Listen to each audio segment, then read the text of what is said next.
Because I've had so many people introducing themselves that I'm a feminism. So for me, it's Diana. advocating for equal balance for the women, but not for men. Diana.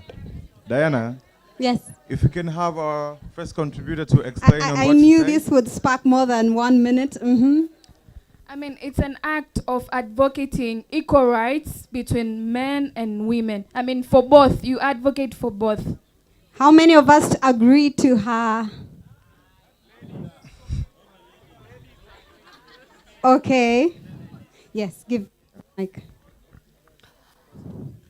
My name is Merogoreti from Uganda, and I'm a very apologetic feminist.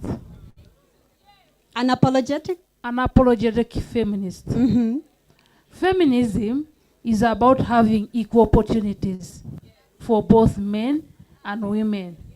There is nothing like we women want to be on top of men and the men are below. We want to be equal and nothing beyond that.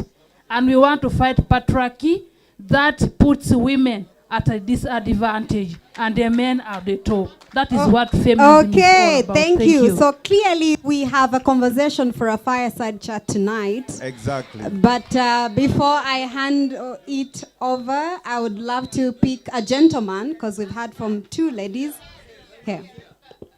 I want to say something about feminism, because it's coming from the word feminine, which is even defined in the Bible. I mean in the dictionary.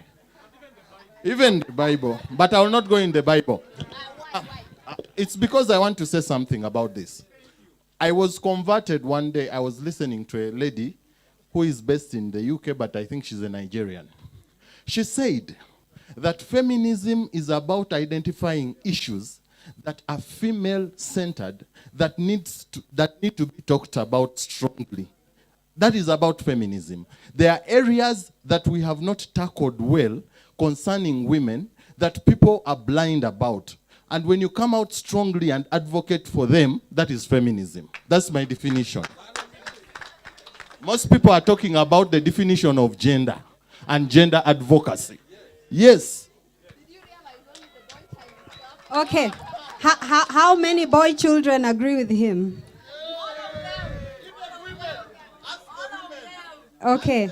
Well, thank you so much. So this certainly requires for a much, much more deeper conversation. Exactly. But we also, sorry?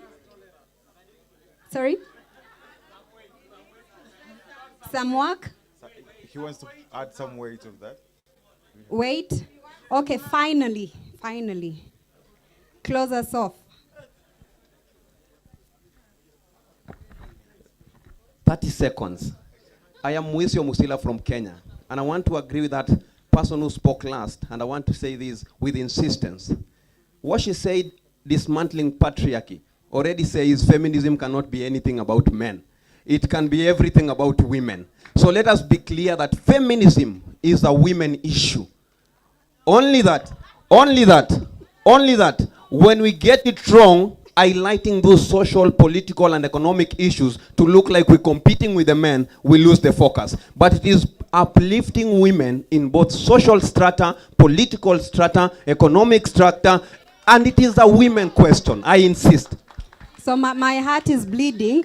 I'll quickly switch gears.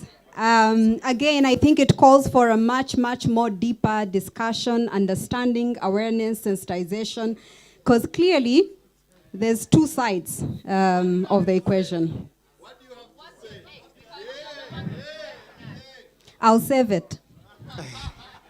So just to go through our agenda today, we're going to have key thematic areas within the Gender Forum.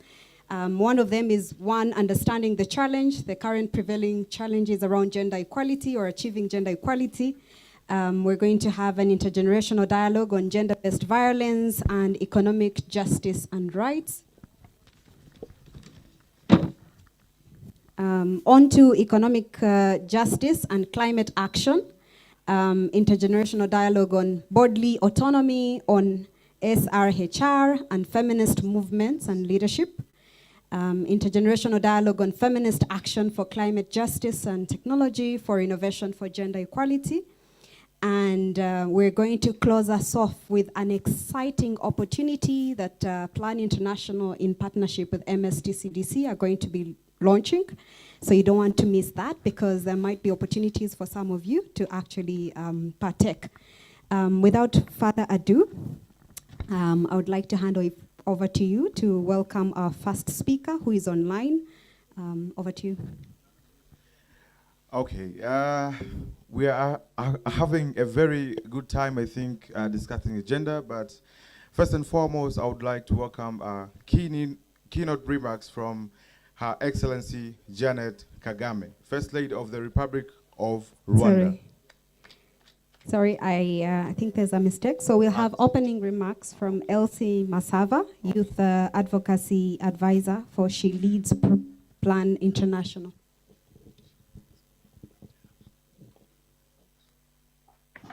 Thank you, Diana and Eric, for such a warm welcome, and good afternoon to everybody. Exciting to hear and to see what's currently going on down at Arusha.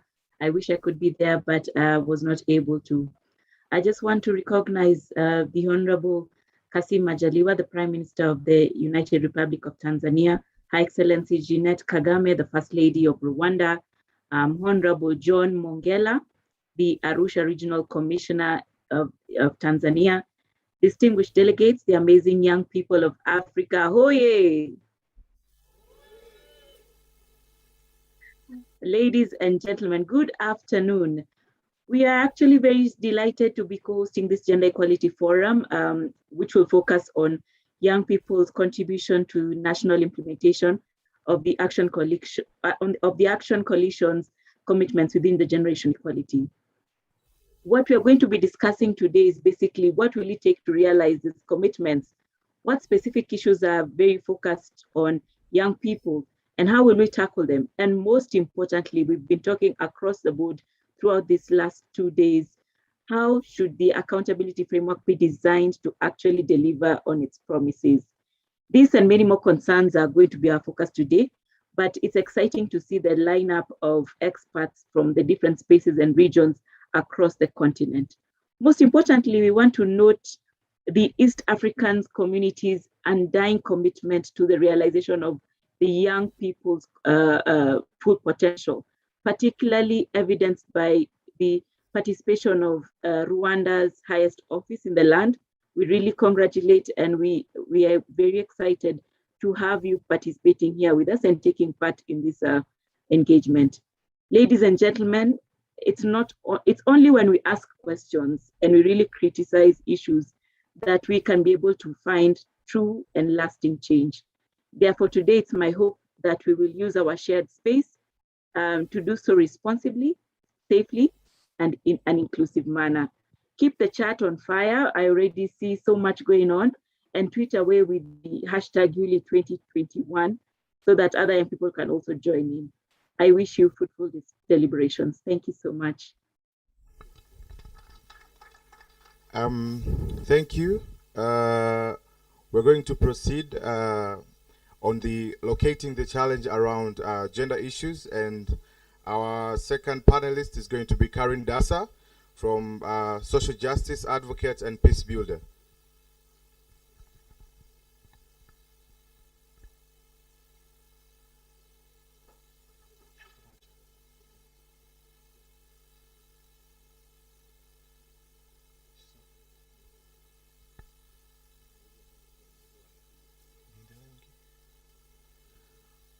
Okay, I think the Karen Dasa is not yet in virtual, so I would like to welcome another panelist, Nancy Baraza, young woman advocate.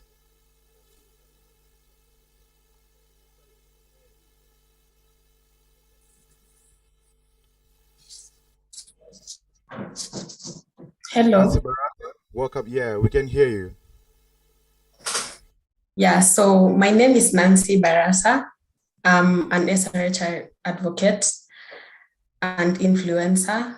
I'm also a CSC facilitator. And of course, I'm a young woman, I'm 21 years old. So I'm so excited to be part of this convening. I'm hoping to learn from all of you and to just say it as it is when it comes to matters affecting young women and girls. So today I'll be talking about the challenges that comes with being a young woman, especially a young woman from the informal settlements, and the challenge I get from taking up space. And I'd say it is not easy. It is not easy for one to rise to the decision-making spaces.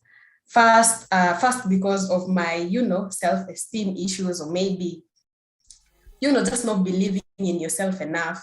And I'll give a scenario of self, and this is something that has happened to me. So I'm invited to a workshop where I'm supposed to present on, to make a presentation on SRHR issues and difficulties in accessing SRHR services in Kibera. So I'm supposed to go for this workshop. First, I'm beaten down by the fact that my hair is not well done, my nails are not well put. I don't feel confident enough because I feel like my skin is not very well toned compared to the other women I'll be meeting at the workshop, either young or the elderly. So I brace myself and, I just wake up, I put on my jeans and t-shirts and sneakers and head to the workshop. So I try to be as confident as I can be. I confidently proceed to the room, and the first sight is of elderly women, that look really beautiful with very nice hair, very nice nails. They have, very well done makeup, and they're just looking so nice. And every one of them has a laptop on their desk. And they seem to be working on something before the meeting is called to order. I sit down confused and put my phone to silence because, of course, it's good manners, but also I cannot risk them listening or hearing the ringtone I have on my phone. So the meeting begins. I sit tight and pull out my notebook. I'm even to put it even on the, on the desk because, hey, other people have laptops, and I'm taking my notes from my notebook, which is also where I'll make my presentation from. So I put the book on my lap and begin to write from there because, I'm already embarrassed. So the workshop begins, and on this day, I'm making a presentation. So I walk to the podium and I have to make a presentation. I make a presentation from my notebook. I keep saying, are we together? Because I realize that that the women switch their focus to now going to check their emails when I'm presenting. And since I'm just expressing myself as verbally as I am right now, without a PowerPoint presentation, I'm not taken seriously. Nobody wants to, people in every 2 minutes, one or two women lift their head to look me and say we're together. But then in real sense, I realize we're not together. So I'm done. I say, thank you so much for listening to me. You've been a wonderful audience. Thank you so much for having me. I walk and go sit down. And then I see the next speaker, she's very well, she's prepared her PowerPoint presentation so nicely. It is very well done, and she has a projector and she even works with a technical team. Oh my God, I see the reception she gets. And guess what? I just learn and smile. I wait for the meeting to end and I go back home. So this is just one of the challenges that we as young women face. It is not even about even these spaces. It is about us being confident enough to be able to express ourselves in these spaces. Are we confident enough to walk around with our t-shirt and jeans when others have their official suits to go to these meetings and feel like our voices will still be heard regardless of our presentations and how we'll be able to express ourselves? So this is the challenge I feel as a young woman needs to come out really clearly. What is it that we really struggle with even when we get to these spaces? Because of course, now struggling for the spaces is also a challenge, and now getting to those spaces now becomes an even bigger challenge. So how can the environment be conducive for us as young women to be able to get to these spaces, to be able to freely express ourselves without fear of intimidation, without fear of being viewed as we're not sure, or we're not, we are not creative enough. And so recommendations would be, we need to first, I'm sorry, I'm hoping I can be able to like sum this up in the best way possible, but with limited time. So my recommendation would be, as a young woman, that opportunities to be created, create opportunities for young women in all our diversities to obtain like the basic knowledge and professional skills necessary for our active public participation, you know, and for us to be just well engaged. Create opportunities for us to understand the concept in which we are being involved, and understand how we can be able to walk through these spaces and be able to become the best versions of ourselves, be able to express ourselves, be able to understand ourselves, and be able to, you know, just thrive environment. We need support. Actually, we need support because it is not very easy, especially the younger you are, the more difficult it is for you to even get into these spaces, because thank you so much, Nancy. Okay, thank you so much. I hope my point is clear and my point is home. Very clear. Yes. Thank you so much, and apologies for cutting through. Thank you so much for expressing yourself, the challenges that you go through on a daily basis as a young woman, but as well as the recommendations. I'm sure they are well taken. I would like to quickly introduce our next speaker, who is Laura Bass, and also encourage that we keep it to the 5 minutes mark so that we're on time. Laura, is she online? Yeah? Okay. Yes. So Laura, as the Dutch Youth Ambassador for SRHR and Bodily Autonomy, how can we support you by connecting with youth from across Africa to ensure broader outreach and impact? Yes, well, good afternoon, everyone. I'm so honored to be able to speak here. To be able to answer your question, I would say the best way to help me is to make sure that young people can participate actively in society.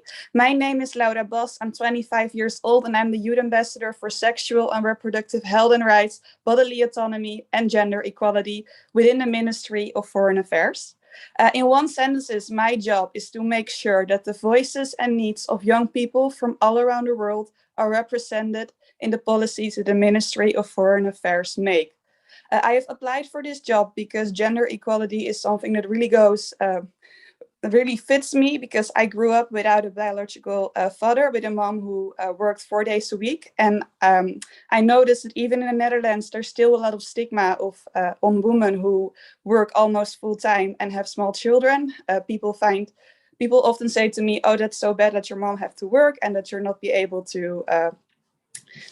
able to be at home." So that gave me a lot of power to make sure that women are empowered and can be financially independent.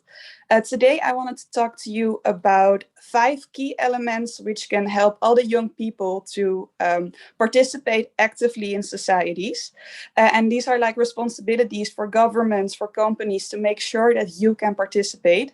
So I want to explain these 5 key elements very briefly. The first key element is freedom of choice, because for young people, it is super important that you can choose what you find important. I myself find sexual and reproductive health and rights important. And because of my freedom of choice, I can decide that I want to actively participate in this field. So the first key element is freedom of choice. The second key element that young people need to participate is information, because if you don't have access to the right information, you won't be able to participate actively. For example, I, as a youth ambassador, I don't work full time because I'm also doing a master. And it's basically the job of the Ministry of Foreign Affairs, but also the job of the people I work with, to make sure that I have the same access to information that other young people have. And to link this to sexual and reproductive health and rights, one of my focus points is comprehensive sexuality education, because I truly believe that if young people have access to the right information about sexual reproductive health and rights, they can really make informed choices about their lives. So the second key element is information. The third element that all young people, and especially young women, need right now is a voice. And when I say a voice, I mean that you'll be able to let your voice heard, but also that other people listen to your voice.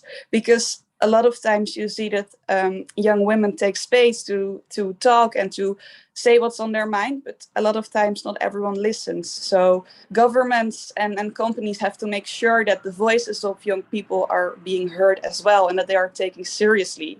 So the third element I would encourage everyone to use is their voice. The fourth element, which is also really important, is decision-making power. Because a lot of times you see that when young people are participating actively, they often get an advisory role. They can give an advice. But it is so important, especially concerning sexual and reproductive health and rights, that you have the same decision-making power as the other people in the panel. Because young people bring new perspectives. They know what's going on in their lives, so they need equal voices. So the fourth element is decision-making power. The last element that I wanted to discuss briefly today is responsibility. Because without responsibility, what can you do? Responsibility means that you will be able to make a difference and do things on your own way, and that you have the freedom to do this. So to give an example, responsibility, for example, when I had to prepare this speech, I could do it on my own. I didn't have anyone saying to me, like, you should say this or you should say that. I had the complete responsibility to create this speech on my own. So that is the fifth element. I think I'm already on 5 minutes, or was it all clear? Yeah, thank you so much, Laura. We'll get back to you in case there's questions in relation to the 5 sections. Now we'll go back to Karine Dasa, if she's available. Karine, could you turn your video on?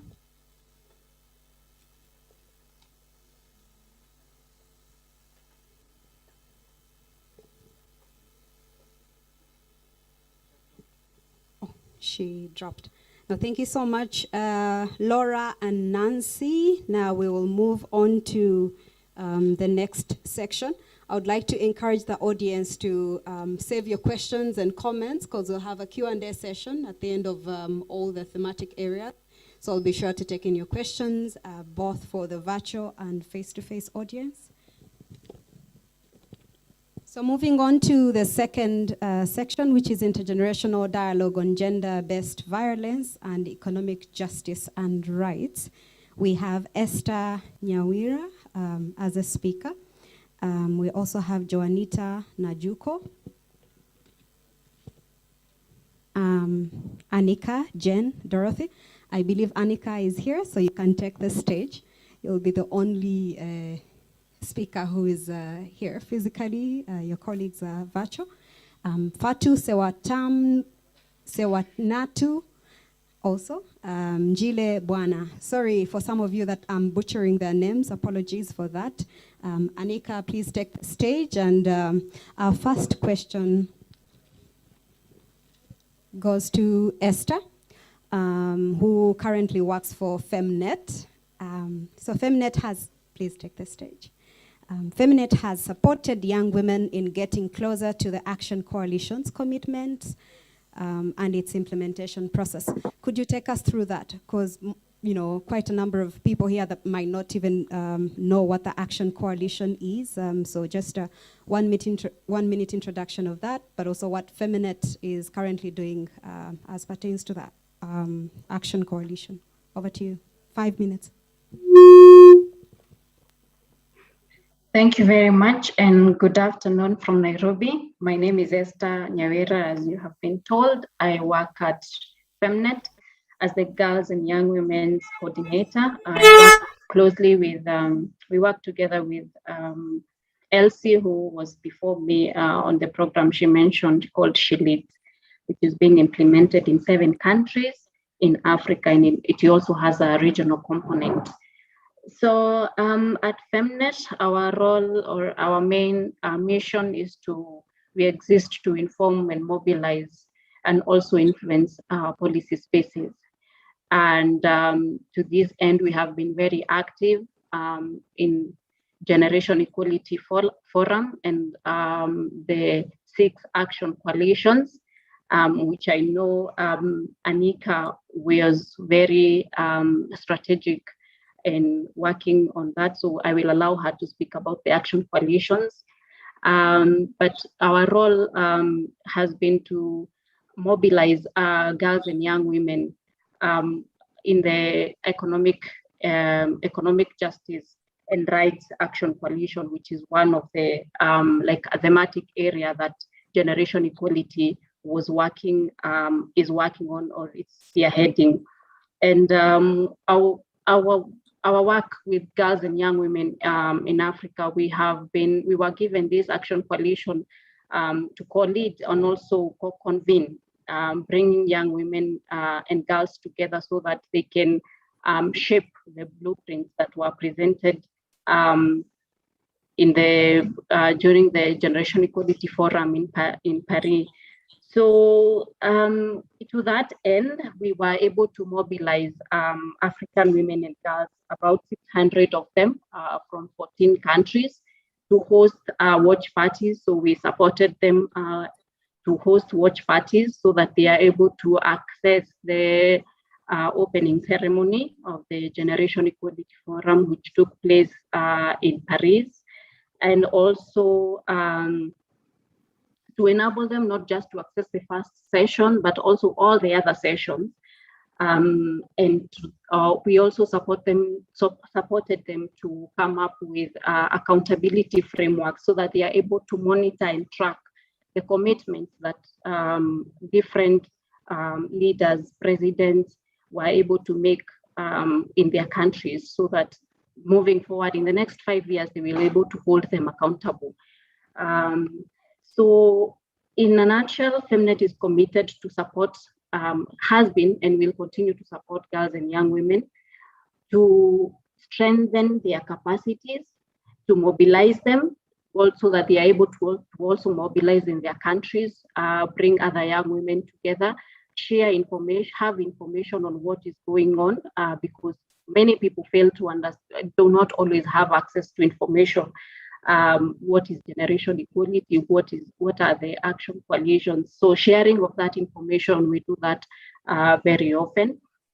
And we also convene those sessions that will enhance their strengths when it comes to influencing policies. For instance, when it comes to writing outcome statements, which kind of language do we want captured, which language, how do we want it structured, and what needs to change in terms of the policy spaces that we are in.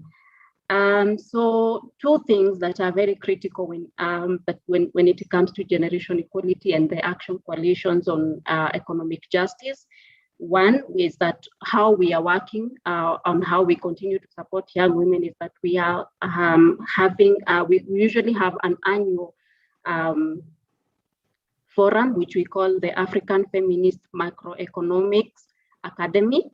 And this helps young women to unpack what are the macroeconomic policies in their countries and how to influence them. So this is happening next week in Senegal. We have planned for that, and we have young women who are representing 55 countries in Africa. And then the second one is that we are investing and supporting girls and young women to advocate for the ILO Convention 190, which is based on which is against violence against women and girls. And this is based on the learnings that we have gained from the ratification of the Maputo Protocol, which we have been working very closely with other partners. Thank you.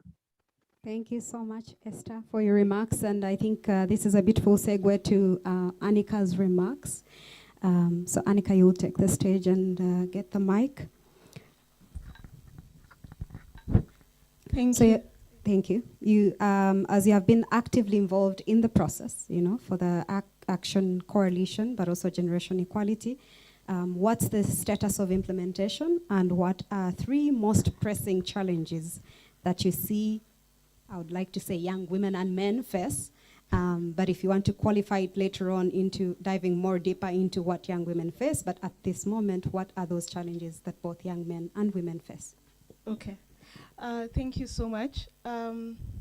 Today, as a Generation Equality Youth Task Force member, we have been able to, first of all, create the most unprecedented access for young people in the Generation Equality Forum.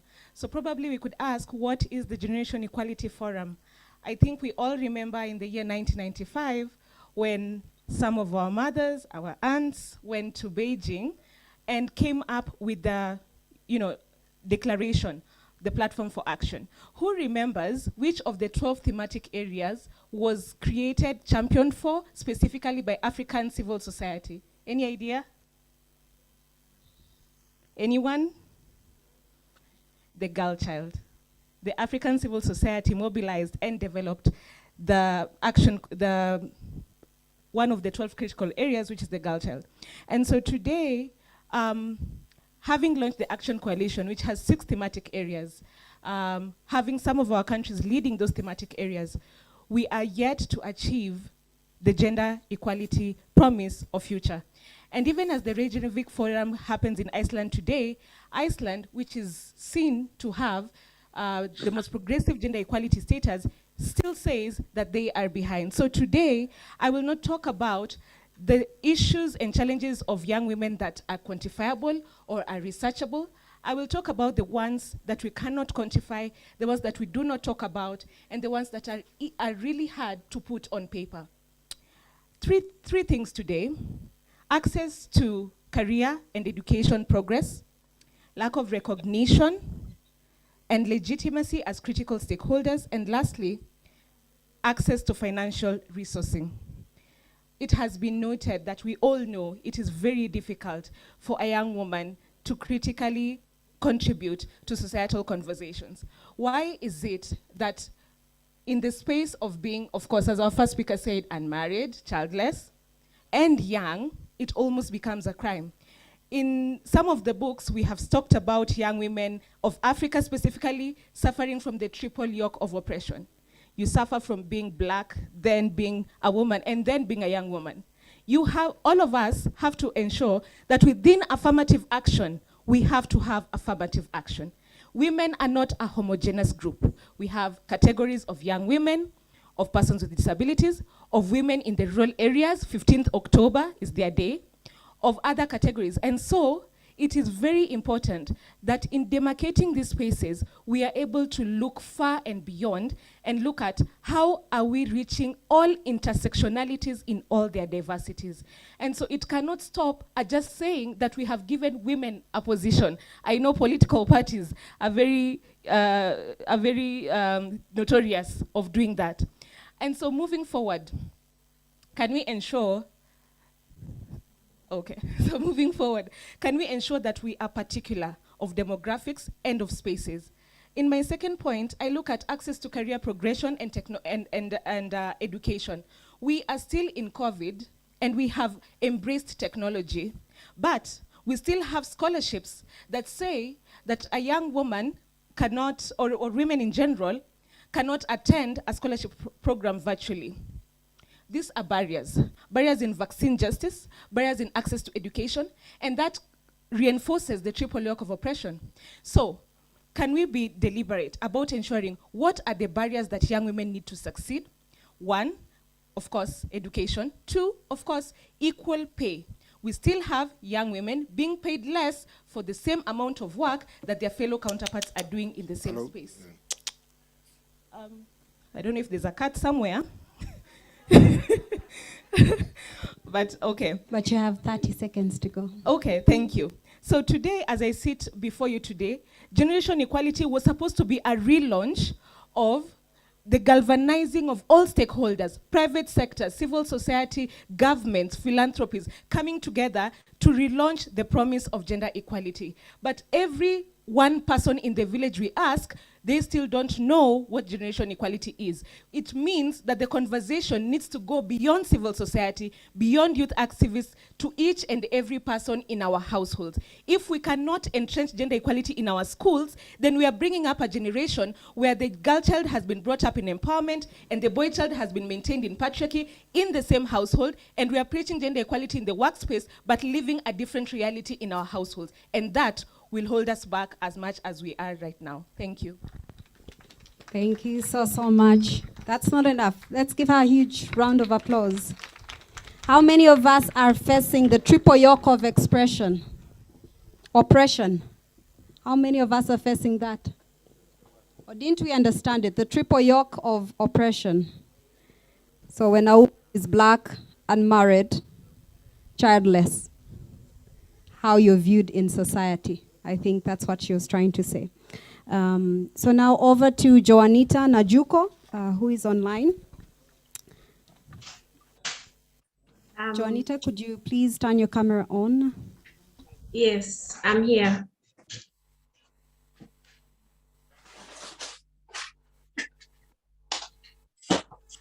I hope you can hear me and I have the go ahead.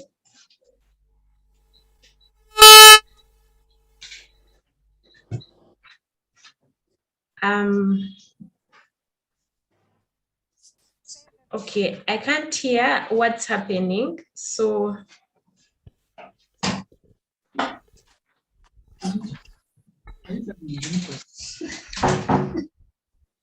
Joanita, can you hear me? Yes, I can. Okay, wonderful. So do you think climate justice component is strong within the Action Coalition's commitments? And has it been mainstreamed enough within the work young women and men are doing? Okay, good afternoon, everyone.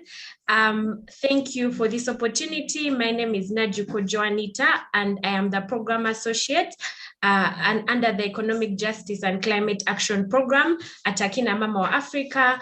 I'm calling you live from Kampala, Uganda, and I'm really excited to see everyone here. So I'd like to begin by speaking about the Action Coalition on Feminist Action for Climate Justice. And this one specifically outlines commitments that increase financing for gender-just climate solutions, enable women and girls to lead the transition to a green economy, and build the resilience of women and girls to climate impact and disaster risk, including through land rights and tenure security. So I'd like to start by defining what feminism is, because some people may be wondering why feminist action for climate justice, why not just say gender action? So feminism is a political praxis that acknowledges that there are systemic inequalities based off sex, gender, sexuality, class, race, age, and is steeped in the radical imagination that collectively these can be transformed. So this definition is important because we must always emphasize that feminism is about challenging and transforming these power structures. And as we continue discussing why African women, gender diverse persons, sexual minorities are minoritized and discriminated against, feminism is what gives us those tools and the language to name these systems and understand how they work to continue reproducing these oppressions. So while the Action Coalition commitments are necessary and urgent, they do not strongly address the need to challenge existing power imbalances that have largely led us to the climate crisis. This crisis is not something that just happened, and therefore it's important to address how we got here in order to come up with effective solutions. In particular, today I'd like to talk about why we must emphasize the global economic power structures that have largely led us to this point. When we talk about, for example, why Africa is going to be hit the hardest by the crisis, we must acknowledge why that is.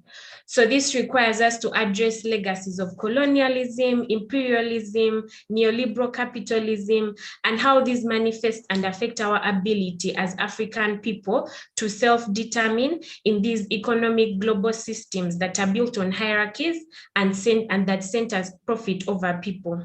And in these systems, Africa, despite its continued contributions to the world by way of our food, our land, our natural resources, and people, we've continued to be situated as lesser than. We must therefore place emphasis on the need to center the voices and aspirations of those of us whose future is at risk and allow that we influence climate decisions, for example, in determining who accesses funding and how that money is utilized. We must also reject neoliberal policies that promote massive natural resource extraction, land grabbing, privatization of social resources, all which have led to dire consequences on the lives of African people, especially we young women. Northern countries must take responsibility for where we are, and it's important for us to recognize that there are frameworks that continue to protect them from taking such responsibility. Unfortunately, in all these solutions that we are seeing, we continue to see language and narratives and actions that contradict the truth of how we got here, and even more, how we remedy this. When young people, for example, the young women that we work with, when they raise these concerns, they are condemned for merely complaining rather than advancing solutions. But unless we recognize and address these root causes, the solutions will never address the problem. I'd like to end my presentation, obviously taking into cognizance the time that was given. I'd like to end by stressing that the solutions to the climate crisis require us to radically reimagine the ways in which we live. As a young African woman, I must emphasize that we do not have the time for niceties anymore, and we do not have the luxury to talk about the crisis as if it's something that's far away. It's already happening now, and we must act now and quickly, even if that requires for us to sit with some uncomfortable truths. I'd like to thank you again for this opportunity, and yeah, thank you everyone for listening in.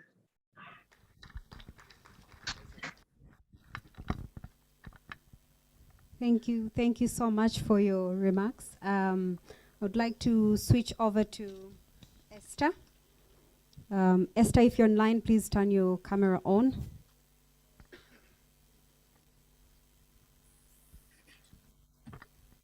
Wonderful. Good afternoon, everyone. I hope you can hear me. Esther, can you hear us? Yes, I can hear you. I hope you can hear me. Yes, Krista. So from your perspective as a young woman, how do you think we can organize ourselves to position young women at the front line for the Action Coalition's agenda? Okay, thank you very much for the questions. My name is Esther Aoko, and I am a sexual and reproductive health youth advocate from Kenya and a girls' rights activist.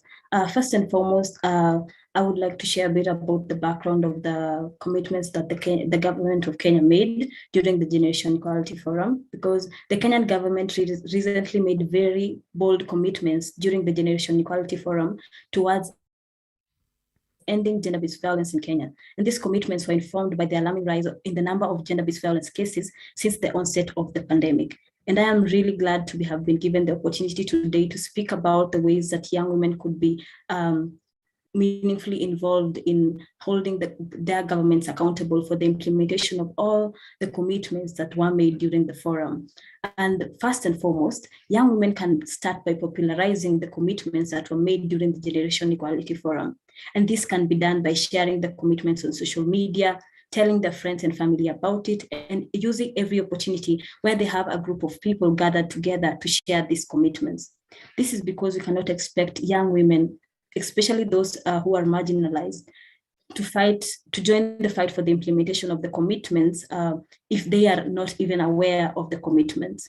The second way that young women can be meaningfully involved in holding the governments accountable for the implementation of the commitments is, if given a chance, young women are definitely able to come up with very innovative ideas that would aid the government in rolling out and advancing the implementation of the commitments in their communities.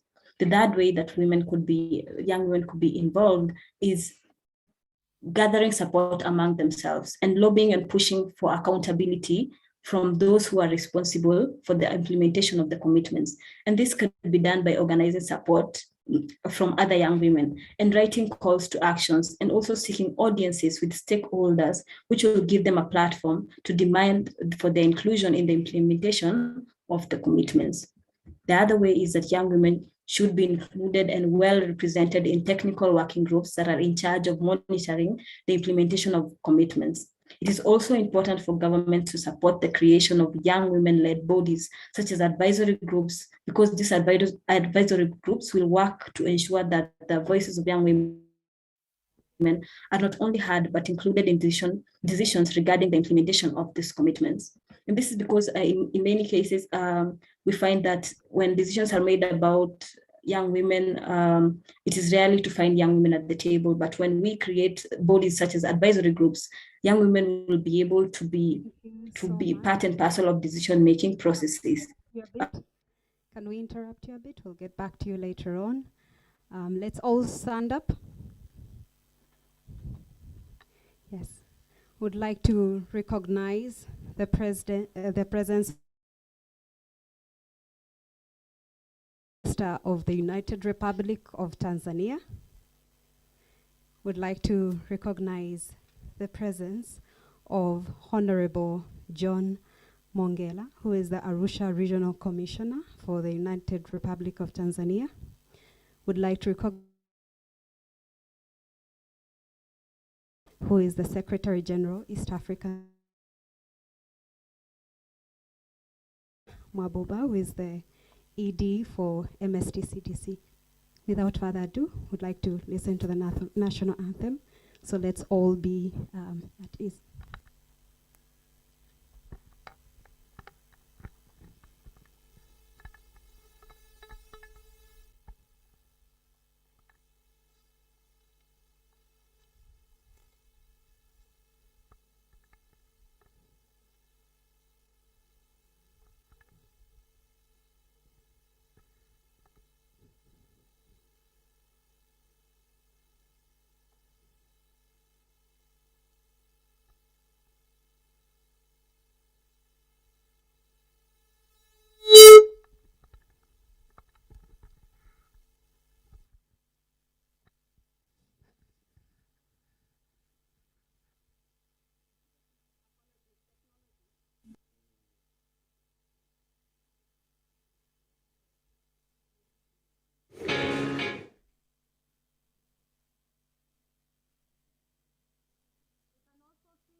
Afrika Mashariki, tuwezeshe kuishi kwa amani, tutimize na malengo yetu.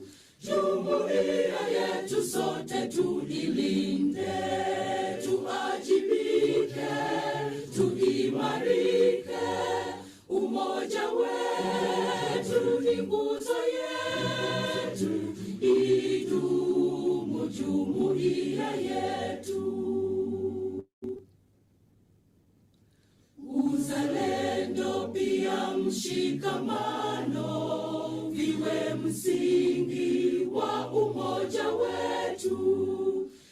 tulinde uhuru na amani, mila zetu na desturi zetu. Jumuiya yetu sote tuilinde, tuajibike, tuimarike. Umoja wetu ni nguzo yetu, idumu jumuiya yetu. Viwandani na hata mashambani, tufanye kazi sote kwa makini, tujitoe kwa hali na mali, tuijenge jumuiya bora. Jumuiya yetu sote tuilinde, tuajibike, tuimarike. Umoja wetu ni nguzo yetu, idumu jumuiya yetu.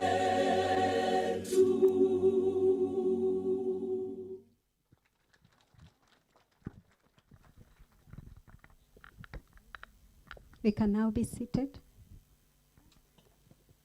Thank you. Thank you so much, Right Honorable Kassim Majaliwa, for granting us your presence today. I would like to recognize the presence of Honorable Martin Goga, who is the Speaker of the East Africa Legislative Assembly, that is joining us online. I would like to recognize the presence of the East Africa Youth Ambassador of Tanzania, Mafunda Kombo Faki. Yes. I would like to recognize the presence of members of parliament from Rwanda that are joining us virtually. Honorable Ernest Kamanzi, Honorable Clarisse Imaniriko, Honorable Jermaine Mkabarisa, Honorable Nizeimana Pierre, Honorable Celestine Habiyaremye, all honorables here today that are representing Sudan and Uganda. We'd like to also recognize the presence of the East Africa Youth Ambassadors that are co-creators of the platform today. All protocols observed. Ladies and gentlemen, you're welcome. I would like to pass it over to Madame McKenna, who is going to open us up because she is our host for today. She'll give her key remarks and hand over to Honorable John Mongela, who is the Arusha Regional Commissioner for the United Republic of Tanzania. You're welcome. Thank you, Diana. The Right Honorable His Excellency Kassim Majaliwa, Prime Minister of the Republic of Tanzania. Honorable John Mogera, my friend, the curator of the Arusha debates. Dr. Peter Mathuku, Secretary General EAC, who has led a great partnership with MSTCDC in taking this partnership where it has found us. Most of you that are seated here know that the URID program started 2017, and 2021 we are holding our 5th summit. I also wanted to recognize that the patron, the former president of the United Republic of Tanzania, Jakaya Kikwete, the patron, was around and wishes us great succession this afternoon. I also want to recognize the teams that are represented online, and particularly mentioning the team from Rwanda, where we are privileged to have the message that is recorded for us by Our Excellency Jeannette Kagame. All protocols observed, young people present, Good afternoon. I don't want to say much today because we started on Monday and we said time for us to act is now. Time for young people's inclusion is now. And I want to believe that we are taking the lessons forward. And as we sit here this afternoon to discuss gender equality that I know I started on, my thoughts are one but only quote from one great man, may soul rest in peace, Kofi Annan, who said this about gender. Gender equality is more than a goal in itself. It is a precondition for meeting the challenge of reducing poverty, of promoting sustainable development, and building good governance. But I want to add something and say this cannot be done unless with the inclusion of the young population, the young people of Africa who make up more than 60% of the population. So as we continue with our discussions, we want concrete, practical solutions from the great minds that we have engaged with from Monday or from 5 years ago, but we want to hold ourselves accountable. And like I've always said, change starts with me. Change starts with you. What are you going to do with all the knowledge that you have taken from here to your country? Do not wait for anybody else to take the action. Action starts with you. Let us build a network of strong believers, of young people's inclusion in all the processes. As Kofi Annan said, gender equality is a precondition, meaning if we don't do it, then we shall not succeed. So I want to take this opportunity to invite Honorable John Mogera to take us forward. Thank you.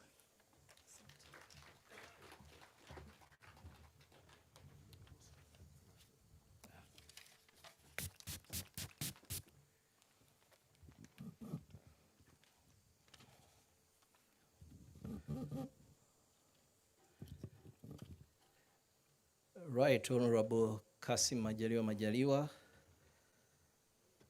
our Prime Minister, Your Excellency, Dr. Peter Mathuki, Secretary General of the East African Community, Madam Wakena, Executive Director of the MSTCDC, distinguished delegates, ladies and gentlemen, and the whole MSTCDC community. We are greatly honored by the presence of your Right Honorable Kassim Majaliwa, our Prime Minister. It's a great pleasure to have you here with us today. And indeed, your presence reiterates the commitment of the government of the United Republic of Tanzania under the leadership of Her Excellency Samia Suluhu Hassan, our dear President. And the youth agenda is strengthened by the government's commitment. I would once again like to express my gratitude and appreciation to Dr. Peter Mathuki, Secretary General of the East African Community, and Madam Wakena for the commitment and excellent leadership to make this event a successful one. To the delegates of the ULEAD Summit, it's my hope that you have had a fruitful summit and you have consequently enjoyed your stay here in Arusha and the beauty of Arusha and its people. We look forward to seeing you next year with more energy, and we hope you're going to be our ambassadors to promote Arusha with the tourist attractions and everything. Karibuni sana, karibuni tena Arusha. Asanteni.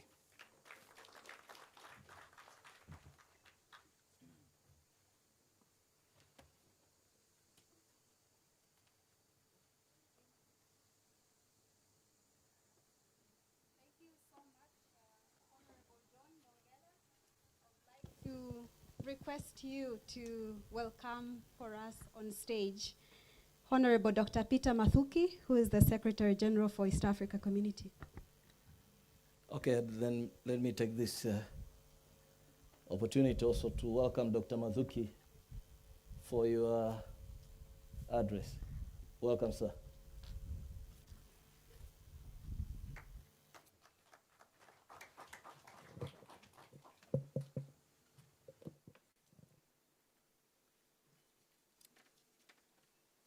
Asante sana ndugu yangu RC wa Arusha, John Mongela, Your Excellency, the Right Honorable Kassim Majaliwa, Prime Minister of United Republic of Tanzania, here present, representing Her Excellency Samia Suluhu Hassan, President of United Republic of Tanzania,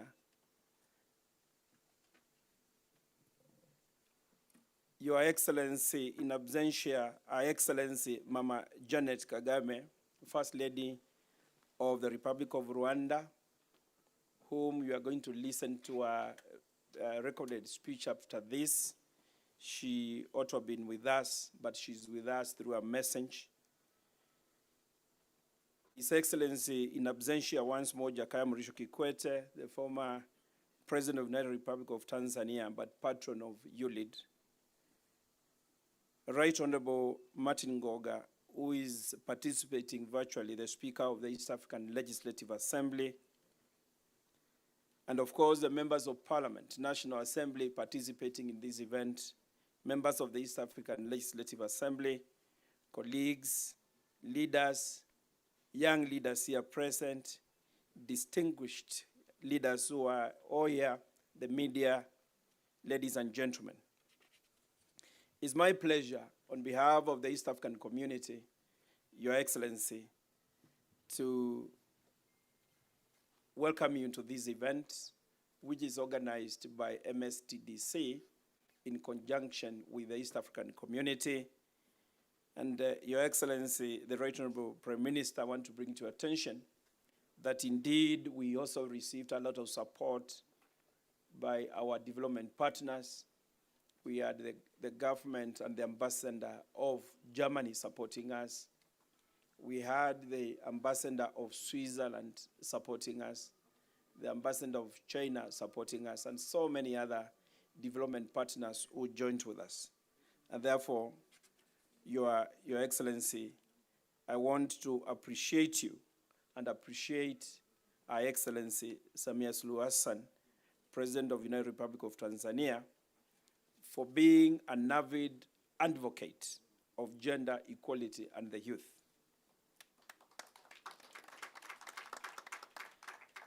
It is under leadership we are seeing a lot of economic transformation and empowerment of women, gender equality, and of course parity, which we see as key priorities of our administration. That is something we cherish. That is something we appreciate as the East African community.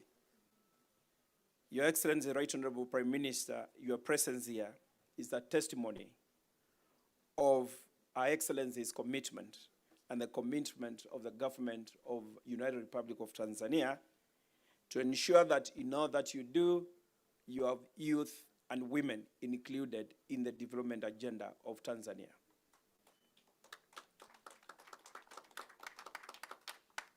I think that is the spirit. And that's why the youth came here to listen to you, Your Excellency, so that we motivate them. They are saying they are no longer leaders of tomorrow. They are leaders of today, starting now. And therefore, I think that is just for them to say, whatever we do as policymakers, we make sure that we involve the youth and also make sure that women are strongly involved in all that we do. Therefore, also in absentia, again, appreciate Jakaya Mrisho Kikwete. He has been with us for the last 3 days. And therefore, that's a huge commitment once more from the government of Tanzania, saying that indeed they would want to work with the youth and also support activities of the East African community. We thank him through you, Your Excellency. We were supported, of course, by also Jakaya Mrisho Kikwete Foundation, and I think that is also something that is encouraging all of us. Your Excellency, for you to know, all the heads of states, the members of the EAC summit, they were invited to participate in this. And they all were able to participate either directly or through their representatives. And that is to say, that's commitment of their involvement into the affairs of the community that is going to motivate us as the servants of the community.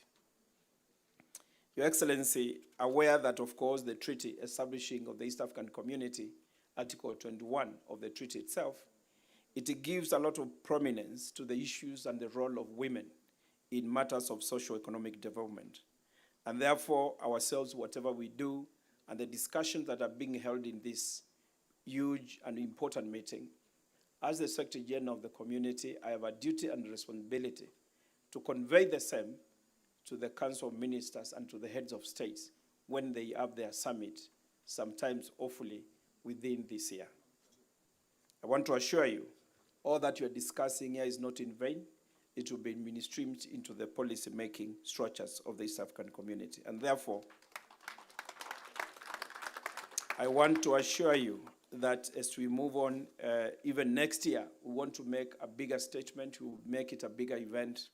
And this is a motivation, and I think your presence here is telling us, is an instruction to us, Your Excellency, that let us embrace the youth, let us embrace women going forward.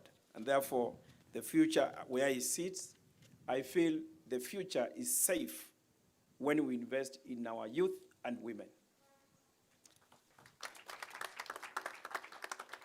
And this is because 42% of the world population is basically the youth. Therefore, you cannot ignore such a big percentage of population without involving them in decision-making. Therefore, our deliberations here are important. And also in East African community, 60% of the population is the youth. And therefore, mainstreaming their discussions and also having a structured discussion with the youth is going to make our policy making, our decisions very meaningful. And therefore, it is right to say it is time now to invest in women and the youth. All this said, done, Your Excellency, you will allow me, as I had earlier indicated, and I want to thank you, all of you, for your attention. We listen keenly, Your Excellency, with your indulgence, the remarks from Our Excellency, Jeannette Kagame, who has a recorded message. And I think the message will be very important for us to listen. And therefore, after that, Your Excellency, we will be able to address this important congregation. With those very many words, allow me, therefore, to all of us invite, and I hope the team, that is IT team, is ready to play the message from Our Excellency, Jeannette Kagame. Please, if you can do so, with the indulgence of Your Excellency, the Right Honorable Prime Minister. Asanteni sana.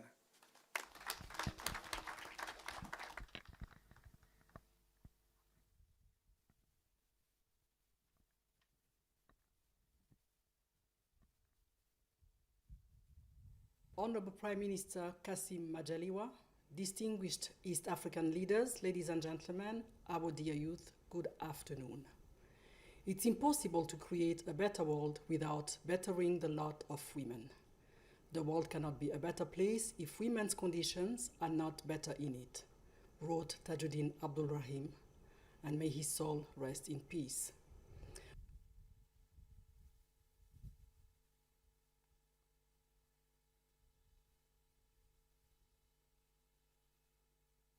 While these words were penned in 2006, they still resonate now despite our country's advances of the past 15 years in granting women equal status, equal opportunities, and equal protection under the law.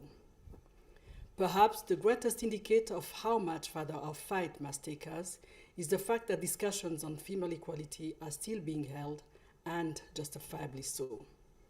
To this day, the biological differences between the sexes are frequently mischaracterized as a justification for gender inequality. They are not. Instead, they are an indicator of how complementary our respective offerings can be. To build a post-94 Rwanda, the contributions of all available human capital had to be put to use. The nurturing nature of women, the sensitivity that nourishes the unconditional love for their children needed to be capitalized upon to engage an entire nation in the testing task of communal healing. The gift that womanhood offers the community is the antithesis of enmity and death, and that's love and life. For a continent that has been scarred by centuries of oppression, but bears the resilience of and drive to overcome, these are the energies that must be tapped into. Gender equality isn't about uplifting one gender. It's about uplifting the community by empowering every individual that can contribute to our society's progress, well-being, and stability. Gender equality is the common appreciation of the unseen, yet essential, efforts of invisible women to craft the first notion of whom most of us have ever known. Achieving gender equality at last is our means of giving back to those countless women who have dedicated their lives to ensuring we could all sit here positioned to bear an impact on the future of our communities. We owe these women we have loved and whose trials we were not blind to the promise that we will strive for a world where our daughters will know protection, support, and regard. Ladies and gentlemen, honorable guests, our modern world's history is no secret. We all know the long-term damage, the injustice, and the cruelty of being defined as second-class global citizens. We understand how challenging it is to achieve emancipation while negotiating with parties in power that remain insensitive to our plights. Therefore, I'm proud that this discussion and these strides for advancement in gender equality are happening here in a country led by a woman, amongst female leaders and men that have attested to their allyship. These valued allies should join us in making the decisions that will drive the change women deserve. The actions we choose to engage in now will shape history's remarks on our integrity. Let our vision for 2063 be an Africa where the African woman thrives in the sectors upon which our developed economy rests. Sectors like STEM and finance, which should no longer bear a male face. This empowered woman has attained her position out of merit, and this merit results from her parents and their parents before that actively nurturing her potential. Dear young leaders, in many developing countries, education is a bridge to advancement. We must remain conscious of education's ability to grant power to the disempowered. The extent at which extremists, ill-bent on halting progression, withhold knowledge from girls in their societies is very telling. On our continent, too many young girls have been withdrawn from school and forced into premature adulthood through child marriage, full-time employment, and the responsibility of financial support to their families. While these practices are becoming less and less common, we cannot hope for our morality to match our development in 2063 if they still occur at all. The East African community features some of the first countries in Africa to make primary education free so that parents would no longer have to decide on whether to pay for their sons or their daughters' school enrollment. Scholarship programs have multiplied across the region. In Rwanda, my foundation, the Imbuto Foundation, has disbursed thousands of scholarships to students from disadvantaged communities as part of our Edified Generation program. And still in view of the cultivation and employment of female potential that must be achieved to reach our 2063 development goals, greater efforts must be invested. Change has to occur at the core. The female student must be certain of her ability to, at the very least, match her male peers' performance. Only then will she thrive in the areas in which her male counterparts have already enjoyed a head start. At Imbuto, one of the programs I will forever cherish and always advocate to expand and export is the Best Performing Girls Initiative. We believe in rewarding the girls that have shown their determination to succeed academically. We believe that a young girl who has shown the merit and the value of her efforts will be more willing to take on academic challenges. This young girl will seek excellence, overcoming the adversity of evolving in a man's world.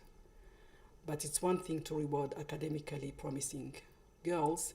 It is another to create an ecosystem where these girls can channel their effort. But it's one thing to reward academically promising girls. It is another to create an ecosystem where these girls can channel their work ethic into stimulating and intricate fields. I firmly believe that distinction molds distinction. Therefore, I invite some of the professionals, leaders, and entrepreneurs here today to join us in providing young people, including our young girls, with guidance on attaining career fulfillment and success. Your expertise may be invaluable, but I believe it could lead to quantifiably promising results.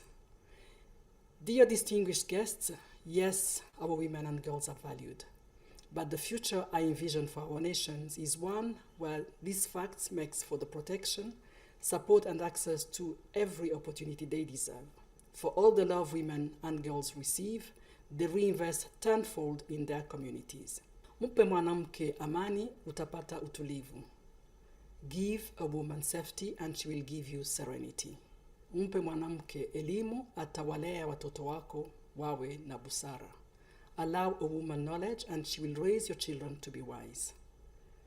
Mpe mwanamke mbegu, utaona shamba la matunda likisitawi.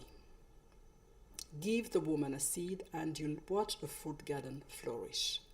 Honorable Prime Minister Kassim Majaliwa, ladies and gentlemen, dear youth, I look forward to the fair, just, and kind future we can commit to strive towards today.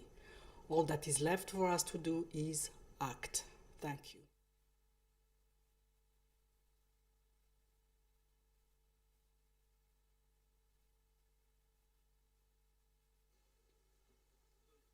I think it is only fair we give Her Excellency a loud of appreciation. Thank you.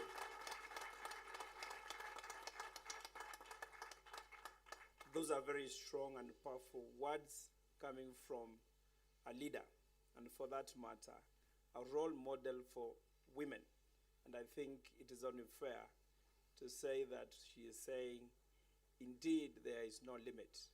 And therefore, I think it behoves ourselves to say, let us support women in all that they do. Your Excellency, without further ado, I want to bring to your attention that those participating here, we have about 20 countries. These participants are beyond East Africa. We have about 20 countries from across Africa. But also online, we have about 40 countries participating, those who are participating online.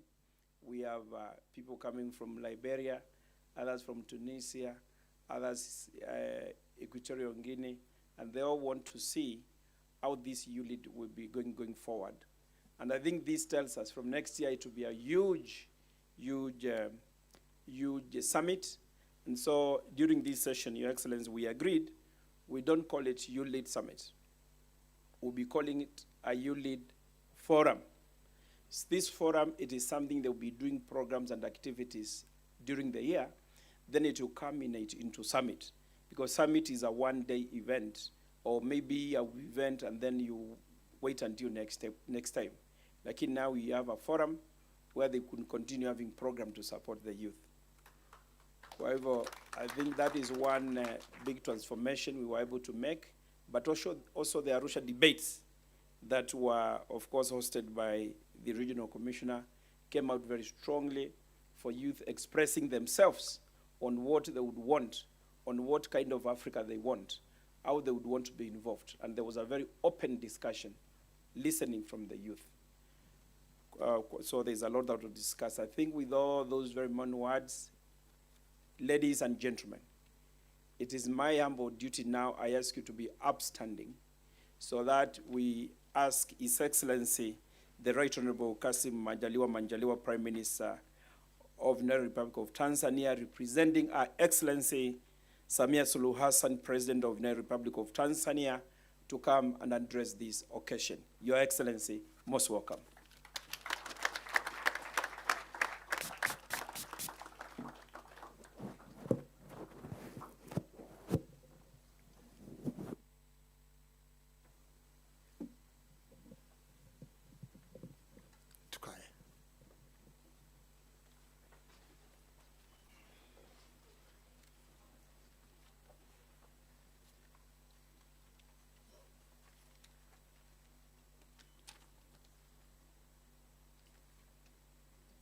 Mheshimiwa Peter Mathuki, Katibu Mkuu wa Jumuiya ya Afrika Mashariki, Mheshimiwa John Mongela, mkuu wetu wa mkoa wa Arusha, Madame Mwakena Mebobia, mkurugenzi mkuu wa TCDC. Natambua tulikuwa na Mheshimiwa Jakaya Mrisho Kikwete, Rais mstaafu wa awamu ya 4 wa Jamhuri ya Muungano wa Tanzania, ambaye pia ni mlezi wa mabalozi vijana wa Jumuiya ya Afrika Mashariki. Waheshimiwa wabunge wa Bunge la Jumuiya ya Afrika Mashariki mlioko hapa, wawezeshaji wote wa semina hii, natambua pia mhadhiri mama yetu kiongozi Mama Kagame, mke wa rais wa Rwanda, wawakilishi wa baraza la vijana, wanahabari na wageni wote waalikwa, wakiwemo wajumbe wa vyombo vya ulinzi na usalama mlioko hapa, vijana wote wa Afrika Mashariki na vijana wote kutoka mataifa mbalimbali ya Afrika mlioko hapa, natambua uwepo wenu. Assalamu alaikum. Bwana asifiwe sana. Tumsifu Yesu Kristo. Awali ya yote, sina budi kumshukuru Mwenyezi Mungu mwingi wa rehema kwa kutujalia afya ya kutuwezesha kukutana hapa ili kuhitimisha, lakini pia ni kuanza mkutano huu wa 5 wa uongozi wa vijana maarufu kama ULEAD. Binafsi nimefarijika sana kupata fursa hii ya kuzungumza nanyi vijana wa Afrika Mashariki na Afrika nzima kwa ujumla, ana kwa ana, na wengine mnaotufuatilia kupitia mtandao. Sote tuko pamoja kwenye kikao hiki. Ndugu vijana, wageni waalikwa, sote tunafahamu kuwa mgeni rasmi aliyepaswa kuja mchana huu ni Mheshimiwa Samia Suluhu Hassan, Rais wa Jamhuri ya Muungano wa Tanzania, ambaye pia kutokana na majukumu mengine ilimpendeza kunituma kuja kumwakilisha hapa. Mheshimiwa Rais amenituma niwafikishie salamu zenu, salamu za heri na baraka kwenu nyote, lakini pia pongezi kwenu na wadau wote, hususani vijana ambao Mheshimiwa Rais amekuwa na imani kubwa juu yenu.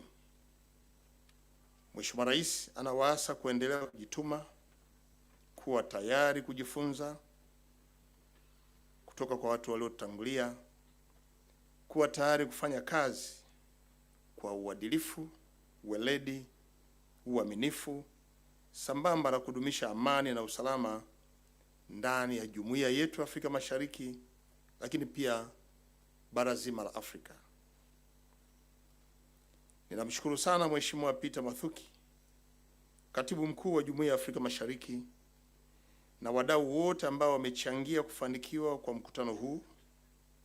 Kipekee namshukuru Mheshimiwa Jakaya Mrisho Kikwete, Rais mstaafu wa awamu ya 4 wa Jamhuri ya Muungano wa Tanzania, ambaye ndio mlezi wenu mabalozi vijana wa Jumuiya ya Afrika Mashariki na kuongoza baadhi ya majukwaa ya vijana aliyowasilisha na kujadili mada mbalimbali. Nawapongeza sana vijana wote ambao mmesafiri kwa umbali mrefu na wengine kutoka maeneo ya jirani kwa ajili ya kushiriki jukwaa hili la vijana, ambalo pia leo tunashuhudia uwepo wenu nyote hapa. Nami kwa niaba ya serikali ya Jamhuri ya Muungano wa Tanzania nitumie nafasi kuwakaribisha wote Tanzania na hasa hapa jijini Arusha kuendelea kuhudhuria kikao hiki muhimu, ambako ndio jukwaa la vijana ambalo pengine wanaendelea kulifuatilia kwa njia ya mtandao. Kumbukeni kuwa mko katika jiji la Arusha ambako ni kitovu cha utalii nchini, na hasa kwa upande huu wa kaskazini.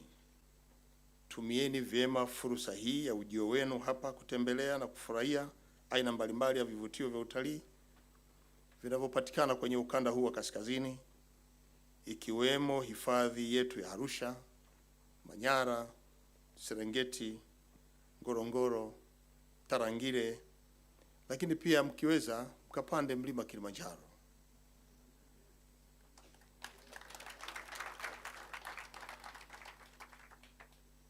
Watanzania ni watu wakarimu na watu wapenda amani. Jisikie ni mko nyumbani. Karibu sana Tanzania. Ndugu vijana na wageni waalikwa mlioko hapa, kama ambavyo mnafahamu kuwa kauli mbiu ya jukwaa hili la umoja wa vijana au uongozi wa vijana kwa mwaka 2021 ni The Future of Africa, Creating Jobs, Housing and Feeding the World's Youngest Continent. Kwa lugha isiyo rasmi ya Kiswahili, kauli mbiu hiyo inaongelea mustakabali wa Afrika kuwa upo katika kutengeneza ajira, makazi na uwezo wa kuzalisha bara hili ambalo ni changa duniani, lakini pia kuwezesha mtoto wa kike kupata elimu lakini na fursa mbalimbali. Aidha, kupitia kauli mbiu hiyo mliomba kuwa pamoja na Mheshimiwa Rais kujikita katika mazungumzo yake kwenye mada inayohusu uwiano wa kijinsia na wanawake katika uongozi. Hata hivyo, kabla sijasema chochote kuhusu mada hiyo, ningependa kuzungumzia kwa uchache swala kutengeneza ajira.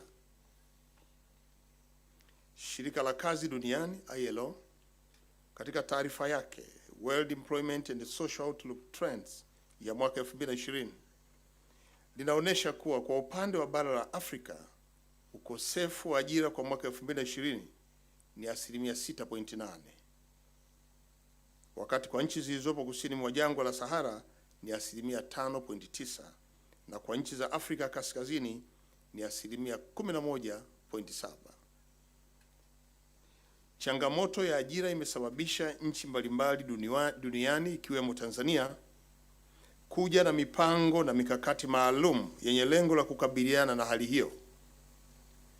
Mathalan, Tanzania iliamua kutekeleza dira ya maendeleo ya taifa ya mwaka 2025 ambayo pamoja na mambo mengine inalenga kujenga uchumi, hasa uchumi wa kati wa viwanda, na hivyo kutengeneza ajira na kuweza kufungamanisha sekta hiyo na sekta nyingine za uchumi kama vile sekta ya kilimo, madini, maliasili na utalii, sekta ya ujenzi na sekta nyingine muhimu.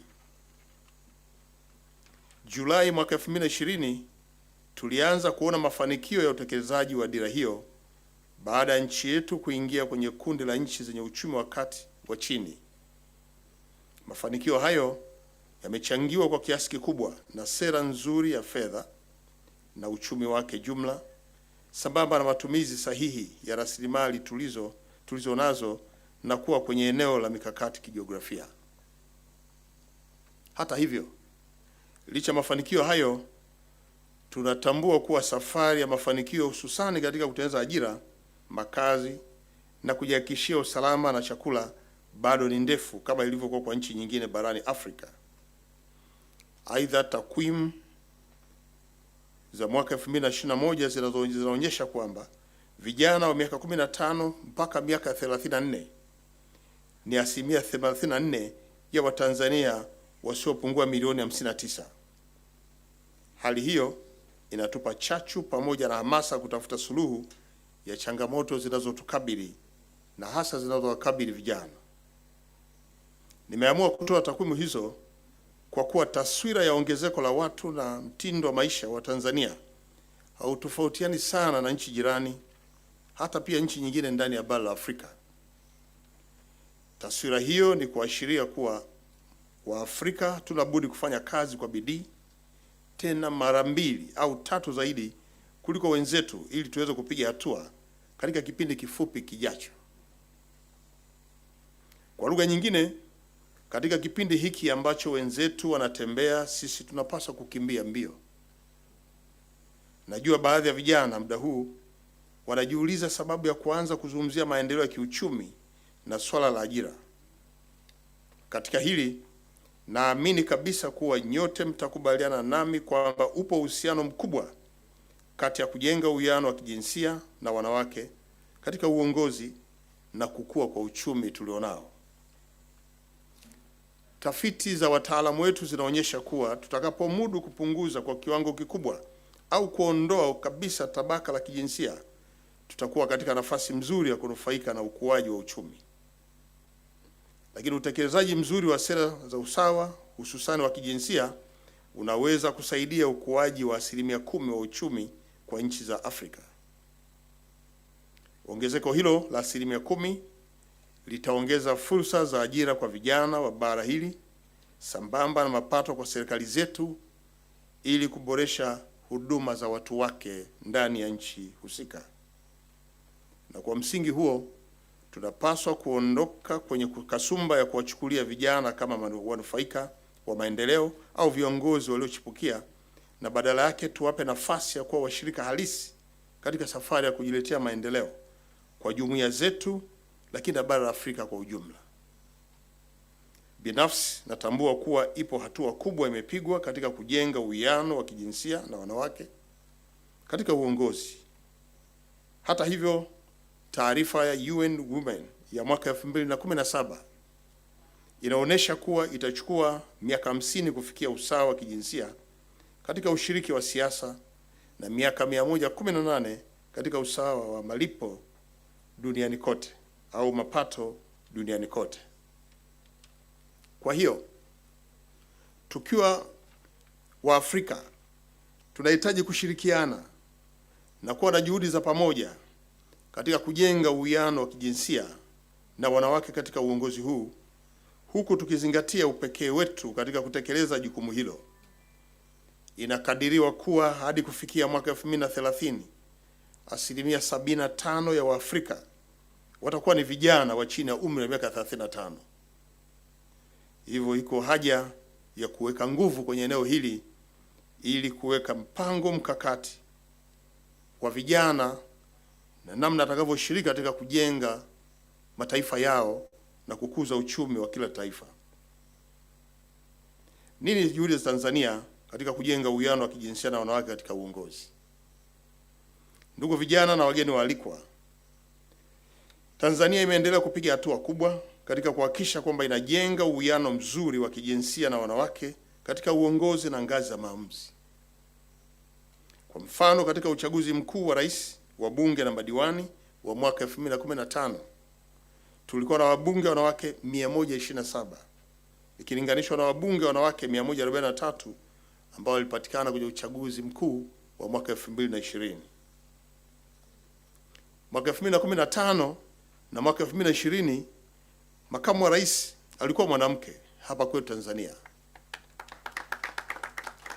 ambaye hivi sasa ndio rais wa Jamhuri ya Muungano wa Tanzania, naye si mwingine ni Mheshimiwa Samia Suluhu Hassan. Nitumie fursa hii pia kutambua mchango wake mkubwa Mheshimiwa Samia Suluhu Hassan, rais mwanamke wa kwanza Tanzania na amiri jeshi mkuu wetu, katika kujenga uwiano wa kijinsia na wanawake katika uongozi, kadiri anavyoendelea kujaza na kuitengeneza serikali yake kwa kuchagua wanawake kadhaa kwenye nafasi mbalimbali. Katika teuzi alizozifanya hivi karibuni, aliteua majaji wanawake 13 kati ya 28 wa Mahakama Kuu, sawa na 43%, na hivyo kufanya idadi ya majaji wote nchini kufikia wanawake 40 kati ya majaji wote 86. Ukiachilia mbali katibu wa bunge ni mwanamke, naibu spika wa bunge mwanamke. Mheshimiwa Rais pia aliteua makatibu tawala wa mikoa wanawake 12 kati ya 26, sawa na 46%. Hatua hizo za Mheshimiwa Rais Samia Suluhu Hassan zimeanza pia kuzaa matunda kwa upande wa sekta binafsi, na kufikia Septemba 21 nilikuwa mjini Moshi kwa ajili ya kuzindua upanuzi wa kiwanda kipya cha bia cha Serengeti. Nikiwa hapo kiwandani, nilishuhudia watendaji wake wote, wale watendaji wakuu wale wote ni wanawake. Hata hivyo, nilipotembelea idara moja ya uzalishaji wa aina ya kinywaji kipya ndani ya kiwanda hicho, kuanzia waongoza mitambo kwenye mauzo hata katika upangiliaji wa eneo hilo lote, wote walikuwa ni wanawake. Hii ni hatua mzuri inayoigwa pia na sekta binafsi kwa kuhakikisha kwamba inawezesha wakina mama kuonyesha vipawa vyao, lakini pia kuweka mchango wao katika kukuza uchumi wa taifa letu. Hali hii inahitaji kuigwa na sekta nyingine zote, na kufanya hivyo tunaunga mkono kwa vitendo jitihada anazozifanya Mheshimiwa Samia Suluhu Hassan ambaye ni rais wetu wa Tanzania katika kuleta usawa wa kijinsia kwenye maeneo mbalimbali ya uongozi, lakini pia hata maeneo yale ya uteuzi kuwa ni maeneo ambayo yanafikiriwa zaidi pia kutoa nafasi kwa kina mama. Mafanikio yote hayo ni sehemu ya utekelezaji wa sera, sheria na miongozo mbalimbali, ikiwemo mkataba wa Umoja wa Mataifa wa kutokomeza aina zote za ubaguzi dhidi ya wanawake ya mwaka 1979, lakini pia azimio la Beijing la mwaka 1995, malengo endelevu ya Umoja wa Mataifa ya mwaka 2030, ajenda maendeleo endelevu ya Afrika ya mwaka 2063, na ilani ya uchaguzi ya Chama cha Mapinduzi, chama tawala Tanzania ya mwaka 2020. Yote haya yanazungumzia kuongeza fursa kwa mwanamke ili mwanamke aweze kuonyesha uwezo wake. Serikali ya Tanzania kwa upande wake itaendelea kuchukua hatua madhubuti katika kuhakikisha kwamba inajenga uwiano mzuri wa kijinsia na wanawake katika uongozi na ngazi nyingine zote za maamuzi. Hivyo basi, kupitia semina hii ambayo pia vijana ndio washiriki, na vijana ni sehemu pia wamo wanawake, na nawaona hapa tena wengi tu, na inaonekana hapa ni zaidi ya 50%.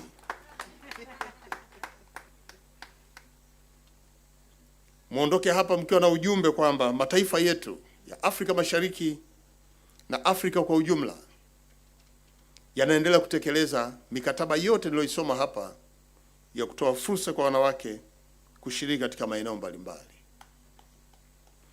Ni matumaini yetu kwamba sasa vijana kwa ujumla, wanawake wakiwemo, mtaendelea kuonyesha uwezo mkubwa katika kutenda kazi majukumu, na hasa katika kuimarisha uchumi wa maeneo yetu, huku pia uchumi wa mtu mmoja mmoja ambao pia sasa umethibitishwa kuwa mwanamke anao uwezo mkubwa kabisa wa kuzalisha mali na ndiye mzalisha mali mkuu kwenye familia.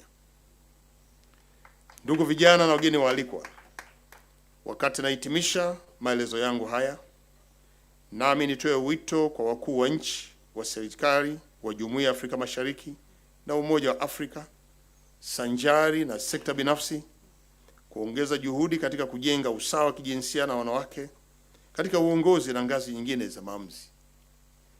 Lakini pia wito huo huo ni katika kuzalisha ajira katika nchi zetu, pale ambako kila nchi nao mpango wake wa kuzalisha ajira kwa vijana, ili vijana nao waweze kuonyesha uwezo wao wa kuongoza taifa hili, lakini pia wa kutoa mchango wao kwa taifa hili. Na kwa kufanya hilo, tutakuwa tumejenga taifa lenye nguvu. Aidha, tutambue kuwa jukumu la kujenga uwiano mzuri wa kijinsia na wanawake katika uongozi na ngazi nyingine za maamuzi halipo kwa serikali peke yake. Juhudi za pamoja zinahitajika katika kufikia malengo ya kuhakikisha kwamba ushiriki wa vijana na wanawake katika siasa na uongozi na maeneo mengine ya uzalishaji unaimarika kikamilifu.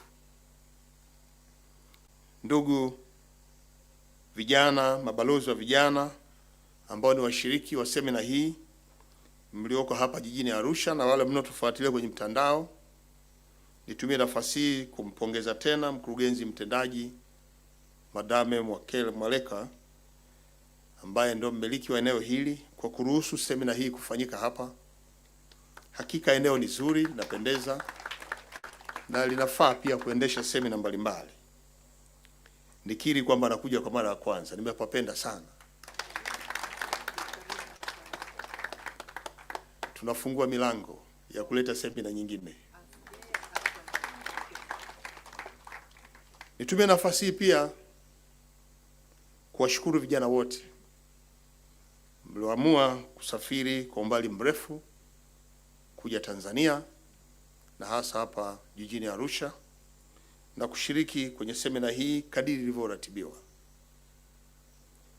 Ndugu vijana, nirudie tena kuhakikishia kwa niaba ya mataifa mengine kwamba mataifa yetu, serikali zetu zinaendelea kutambua mchango wenu wa kukuza uchumi kwenye mataifa yetu. Muhimu, tunahitaji kujituma, kujitoa, uadilifu, uaminifu ili kulijenga taifa aminifu. Na hasa vijana mnaposhiriki kwenye matukio mbalimbali ya uzalishaji mali, wale wazee wenye umri wa kati waendelee kuwa na matumaini makubwa na vijana ambao ndio nyie hapa. Baada ya kusema hayo, niendelee kuwatakia mijadala miema mizuri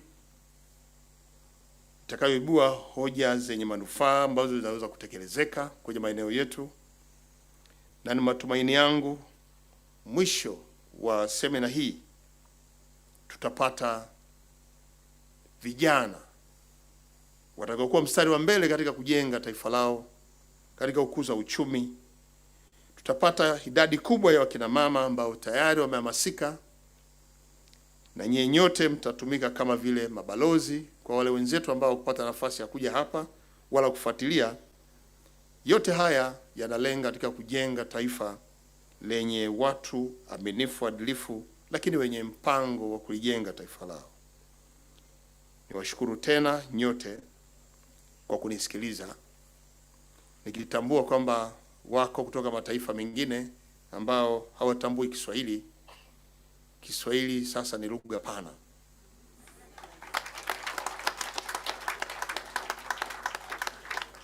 Inazungumzwa duniani kote. Hata Umoja wa Nchi za Afrika umeamua mikutano yake pia Kiswahili nacho kitumike. Lakini pia Jumuiya ya Afrika Mashariki, lugha yetu ya pamoja ni Kiswahili. Kwa wale wote ambao hawajanielewa na wale wote wanaoelewa sasa, mueleweshe tumezungumza nini kwenye kikao hiki.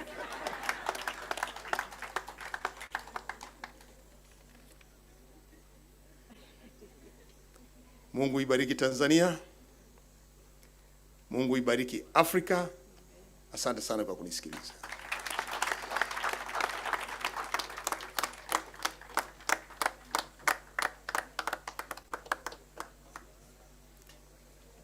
Asante. I think it is the high time we all appreciate in a better way, honestly, the powerful message.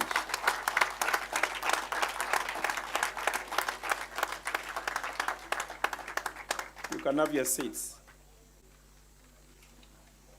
Mjitume, muaminike, mwe mwadilifu kwa majukumu zenu na kutumikia inji zetu. Kwa hivyo, I think that's a very powerful message, Your Excellency. And I want, on behalf of the East African community and this congregation through Madam McKenna and all of us here, we'll all appreciate this was a very important and powerful message coming from yourself and coming from Mama Mheshimiwa Rais. Kwa hivyo pia tunakutuma Mheshimiwa Right Honorable Minister, utupelekee salamu zetu za upendo kwa mama. Salamu za upendo na kusema kweli tumeyasikia, amezungumuza na tutafanyia kazi, na sisi kila mmoja wetu ajibike, tujitume kufanyia kazi. I think we have a challenge. Leaders are ready to support us. So I think the youth, now it's upon ourselves to take advantage of this. Asanteni sana na Mungu wabariki. Over to you, madam. Or the master of ceremony, because I'm told by the right Honorable Prime Minister, he came purposely for this. He came purposely for this. And I can tell you, Prime Minister is somebody extremely busy.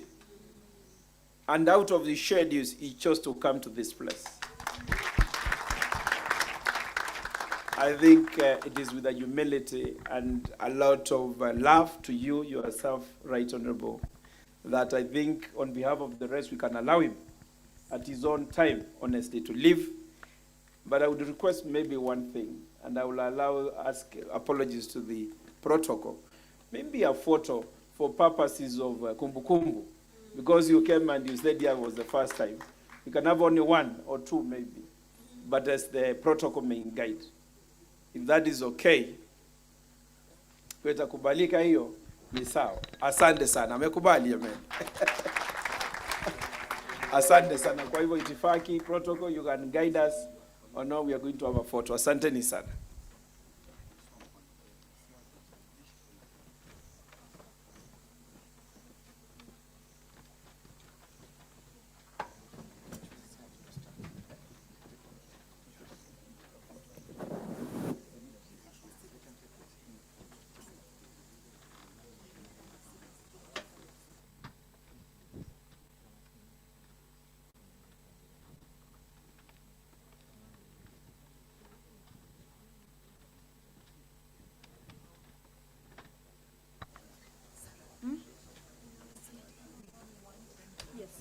Okay, because we've only got an opportunity for two, so this is what will happen. One with the leadership, and then another one with the youth ambassadors. So youth ambassadors, kindly just come close to the stage when it's time, mtakuja kupiga picha.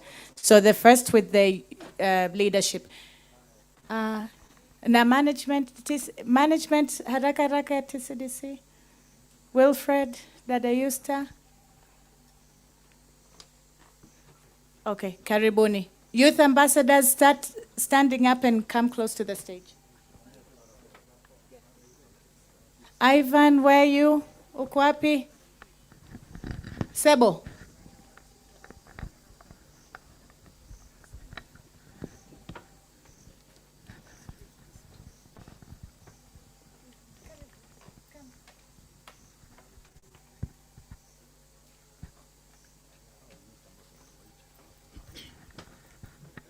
Youth ambassadors, if you could line up over here, please. Thank you.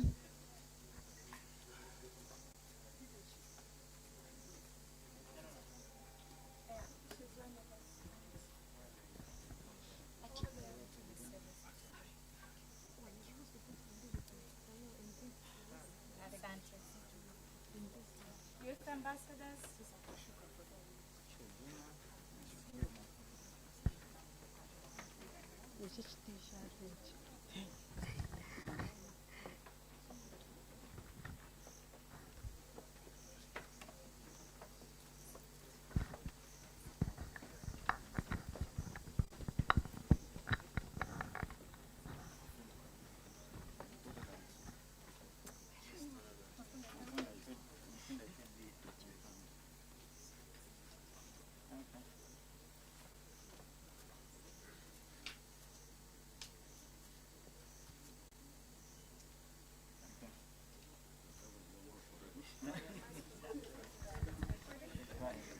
Sorry, so we've now been allowed to have a third photo. All members of parliament that are here, please, if you could come and take a photo.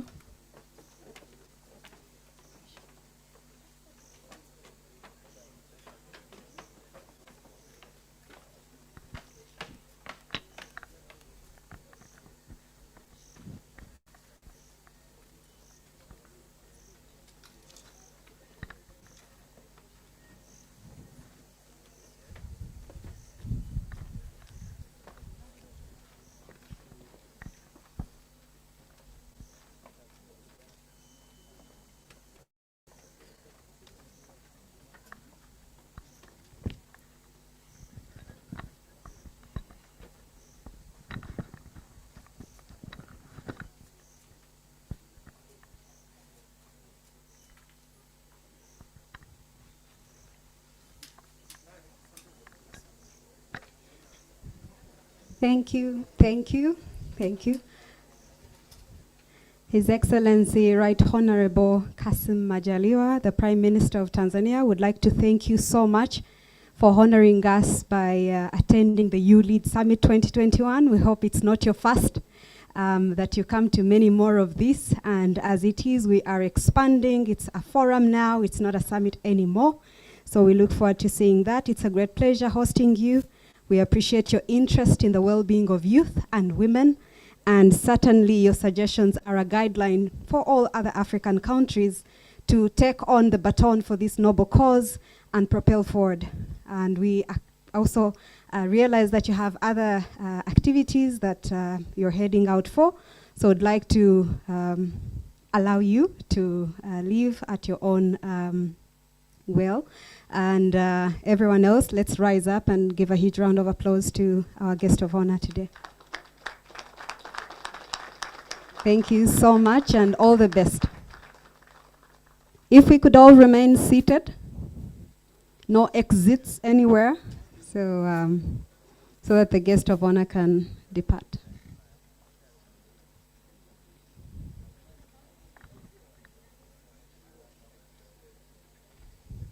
In the meantime, for the benefit of those that wanted to understand the talking points for the Prime Minister, yes, there's an interest. Yes, so we're going to have someone that will summarize briefly for us in English, yeah, so that you all feel included. The TCDC rep, who is going to support us with the translation, where are you? Could you please take the stage?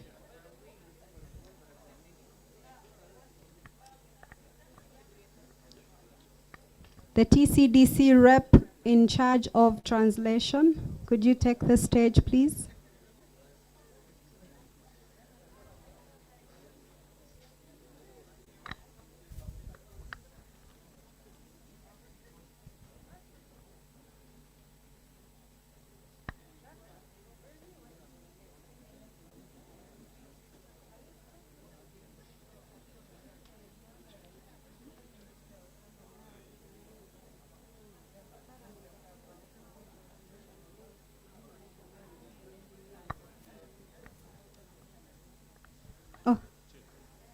Andrew, are you doing the translation?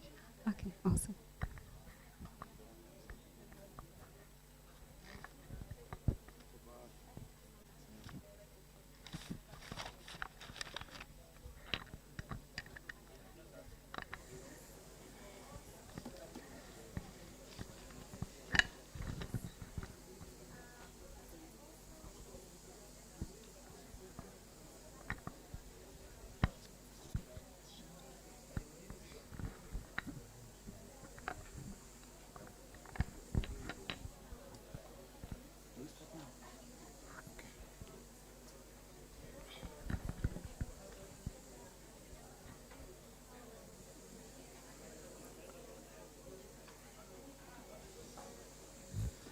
I've been tasked with providing a summary of the Right Honorable Speaker, Right Honorable Prime Minister's speech,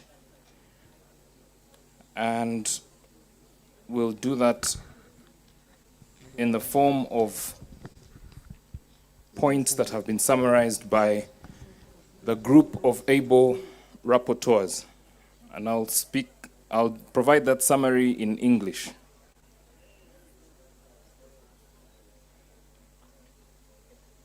The first point that has been captured by the rapporteurs was that he implored the leadership of governmental and intergovernmental institutions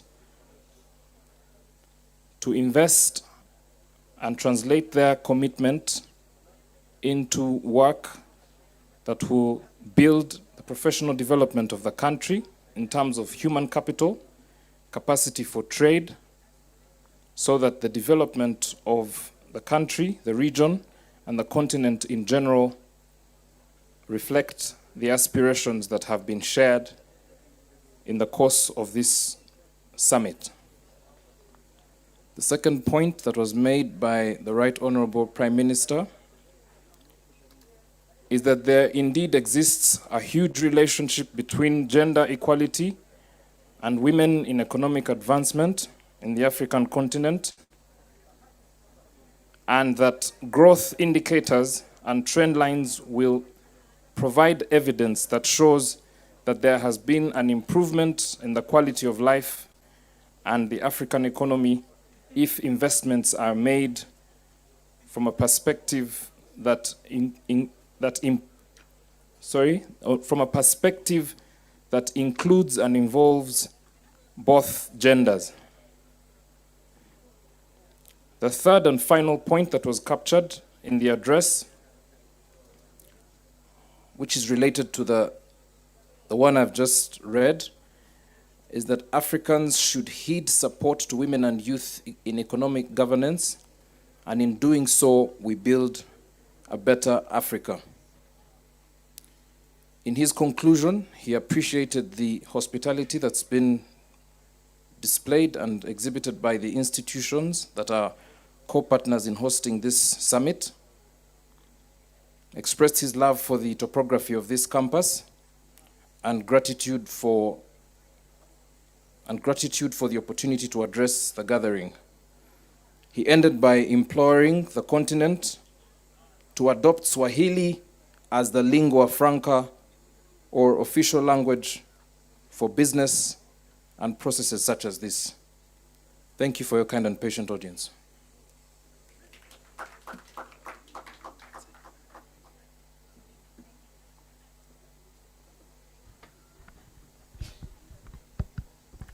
Perhaps I should say that there's a live feed on the Twitter handles of this institution where you can find more updates in English. Yeah. Thank you so much, Andrew. So I realize there's a disruption between what we're doing prior and the high-level dialogue that we've just had, but we're still in the gender forum. So how do we get back to the forum? Yeah? After the break. Can we just do a healthy stretch? So anyone can give us an energizer, because our amazing speakers have been online waiting, and we just have 3 speakers remaining so that we can engage in the Q&A and we wrap it up. So if it's not a lot of inconvenience, we could just stand up and stretch and do an icebreaker so that we get back to the online speakers and we wrap it up. Yeah? Is that okay? Thank you so much for your patience, your leaders. So let's stand up and do an icebreaker. By saying your leaders, it's meant to trigger something. It's psycho. Oh, yes, Benny. You hold it. Hello, everyone. We're going to do some icebreaker for guys who are now, I know we have sat for so long. I request guys not to move. Now, if you're moving, that means I'm not even supposed to be here. Okay. Yes. So what we are going to do is it's called Shake It Out. Okay. You know, we have been seated for so long. So we are going to count like this. 1, 2, 3, 4, 5. Then you turn the other side. 1, 2, 3, 4, 5. You go for the legs. Then you come also to the waist. Okay. And we shall come down. And the speed will keep going as we go down. Okay. You know, always when you're driving, as you go down, the speed what? Reduces. But for us, as we go down, the speed increases. Okay. So I'll be instructing. Well, let's go. 1, 2, 3, 4, 5.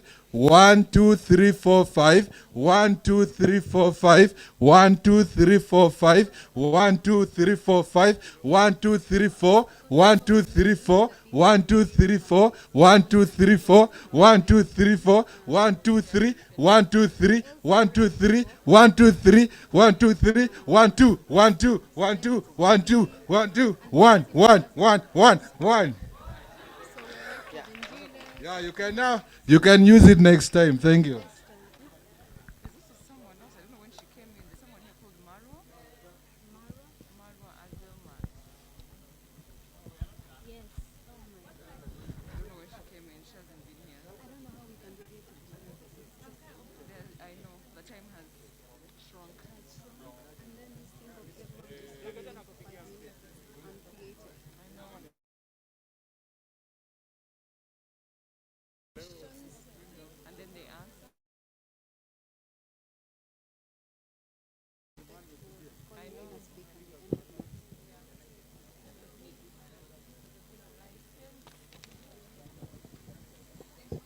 Okay, so I would like to, can we come in the front seats, if you'll be okay, as we wrap this up? Can we extend to the front seats? Is that okay?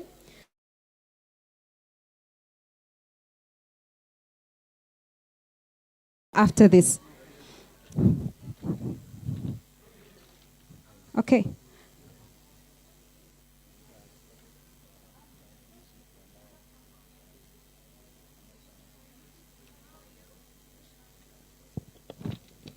Okay, so I'd like to welcome Sally, who's online, and Mara.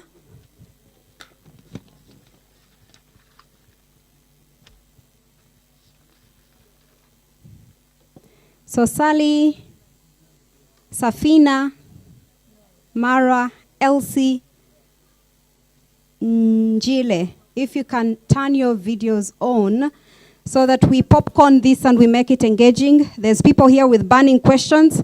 I wonder whether we should swiftly just go into the questions and then you can respond. Instead of that, apologizing, of course, for this time, because we know you have already prepared your speeches. But let's try to disrupt this a little bit as young people and innovators as well. So anyone with a question, if you could just share a question, and our speakers online can unmute themselves, turn their cameras on, and respond. But we can only do that if you are in the front seats, because it just looks very vacant. So let's go in the front seat. Let's bring the house down. Let's learn more and understand about gender equality and feminist leadership. Okay, so where's the first question from? And our speakers, are you ready online to listen? Okay, over to you. Thanks so much. My name is Roger Somola again. Back at home, apart from representing one, I run a youth-led organization. We work with young people living with HIV and disability. Allow me first to recognize there's a bias in terms of representation. You cannot talk about sexual reproductive health without engaging men. We want to know the role of men in sexual reproductive health. Just to engage the panelists, I have 3 comments that I really want to make. One challenge that we are facing on sexual reproductive health is lack of youth-friendly facilities. When I mention youth-friendly facilities, I don't mean the presence of toys. Most youth-friendly facilities that we have are like if you are in school. I believe young people are coming from school maybe at 6.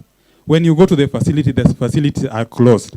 That cannot qualify that facility to be a youth-friendly facility. And then there's a lot of stigma on sexual reproductive health, information and services. When a young person walks to the facility who require maybe condom services, what are the providers saying? What are the community saying when a young person is seen using carrying a condom? And then I believe each and every country is unique. Due to the uniqueness, do we have policies that are unique as the country that we are coming from? We lack domesticated policies on sexual reproductive health that I really wish our members will address and maybe will engage with. Thank you. Yeah, thank you so much. My question is, or a way, because for me, when it comes to gender, we see women given a lot of money or a lot of organizations coming in to support. And at the back of the minds, our minds, we know that the causes, because you cannot solve a problem if you don't know the root cause of it. And you know that it is the men who always oppresses women. Then why don't you also initiate a program that can support men to understand that women are also equal or can also understand, or we break out the cultural norms that we have, rather than injecting in a lot of money, teaching women alone. When they come back home, they say, we learned from there that we also have this A, B, C, D. And the man has not learned because you isolated them out. What can you do for the men also to have that lesson or learning that can empower them to support their women? Thank you. Good afternoon, everybody. My name is Charles Oyamo from the University of Nairobi, Kenya. I have a question or a concern. The first thing is, the discussion generally is about gender equality, not feminism or empowering the boy child. So I hit both sides. This is why I'm saying that gender equality is an end. Gender equality is an end to a means. This is going to be controversial as Africans, and the panelists can chime in with this. As Africans, we have not reached the point where we need to discuss gender equality, because gender equality in its definition is treating everybody the same regardless of their gender. As Africans, we have not been treating everybody the same regardless of their gender. So the thing I need to discuss is gender equity. How do we get to treating everybody the same? Is by empowering the women. Having said that, I think there's a very fine line we are crossing between gender equality, treating everybody the same, and women empowerment. And this is my question. If you are in a position to hire somebody, will you hire somebody for the mere fact based on their gender, or you look at the qualifications? Because what I'm continuing to get in these discussions we're having about gender equality is we need to hire more this gender, we need to hire more these people. But are we really just hiring for the sake of the agenda? So that is my question and food for thought. Thank you. Okay, let's give one more chance. Yeah, one last chance so that we can let our panelists address the questions. Okay, all protocols observed. Good afternoon to you all. My name is Kiawini from Uganda. I have one question to ask.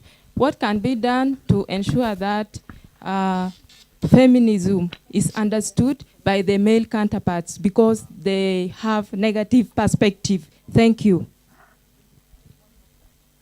Can we allow the online speakers now to just respond and answer? So again, no male speaker? Okay, we've taken that feedback. It's a punch. Okay, we've taken that punch. So over to you. Please don't focus on your initial speech, but just to respond on the questions that have been thrown. Anyone can take on the questions. Go ahead. I would like to take on the last question and the food for thought question. My name is Safina Virani. I'm the director of Frown Initiative Uganda, and we work with victims of sexual violence. And I am also a feminist. For the lady that asked the last question, how do we make men be more, willing to take up the whole idea of feminism? I think you shouldn't focus on that. There is no one in this world that got their freedom and liberation by appealing to their oppressor. No one. So your priority as a feminist should not be how to appeal to the men in the society and how to make them understand the concept, because they do. They do understand women oppression. They understand that women shouldn't be violated. They do, because you hear them say things like, I have a sister. They wouldn't do, most of them wouldn't do these things to their moms and their sisters. So they understand the concept. They're just not willing to act upon it. So you shouldn't focus on trying to get men to appeal to your feminism. What I would advise you should do is continue your movement building, continue building your sisterhood, and continue doing the work that will liberate women. Whether men choose to understand it or not, whether they choose to join you or not, should not be your business, because you will never appeal to the person that is oppressing you to stop oppressing you. You have to take your rights, regardless of whether they understand it or not. No one sat down and tried to make colonialists understand that, colonialism is bad. We had people like the Maji Maji Rebellion, they fought for it. So it's no use trying to understand. As for the guy who talked about food for thought and said, as Africans, we don't need feminism, I beg to differ. I am an African, I'm a Ugandan. I was brought up in an African society, and I strongly beg to differ, because we have so many harmful cultural practices in African societies that harm women. We have child marriages, we have FGM.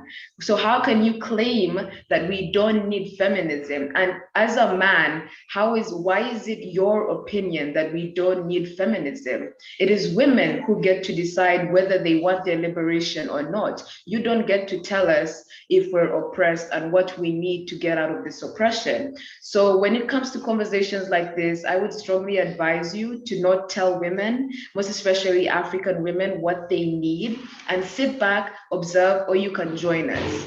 But not this whole business of we don't need feminism. You as a man, you don't need feminism. You don't. And feminism is not here for you. It's for the women. Thank you.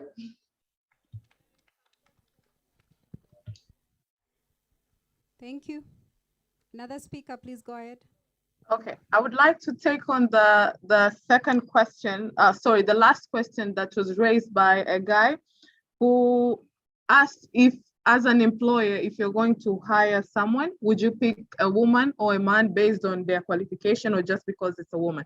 Maybe I can introduce myself. My name is Njile Bwana. I am the managing director of Metrest. Actually, I'm doing manufacturing of health equipment. And being a hirer, I actually faced this problem once. And I chose to hire, the male is the one who actually did very well during the interviews. And I chose to hire both. Why? Because a woman needs to be empowered, regardless she did good or she did not. Because we need to teach them, we need to educate them, we need to give them opportunity. So if we're not going to give women opportunity, then because they're always overlooked over a man, no one is going to look at them if we're not going to empower them. So if a person has a chance to hire a woman over a man, of course, at some point I would suggest hire them both in order to let this woman be trained. But I would not say that you let go of this woman because you're looking at a man who has higher qualification, because at the end of the day, this woman might have missed opportunities either in studying compared to how a man has gotten the education. So it's all about empowerment. And as an employer and as a hirer, I would always pick both, a man and a woman, and mostly a woman, just to empower them and give them the education they need in order to excel more and get this opportunity on their own, because it's all about opportunity at the end of the day.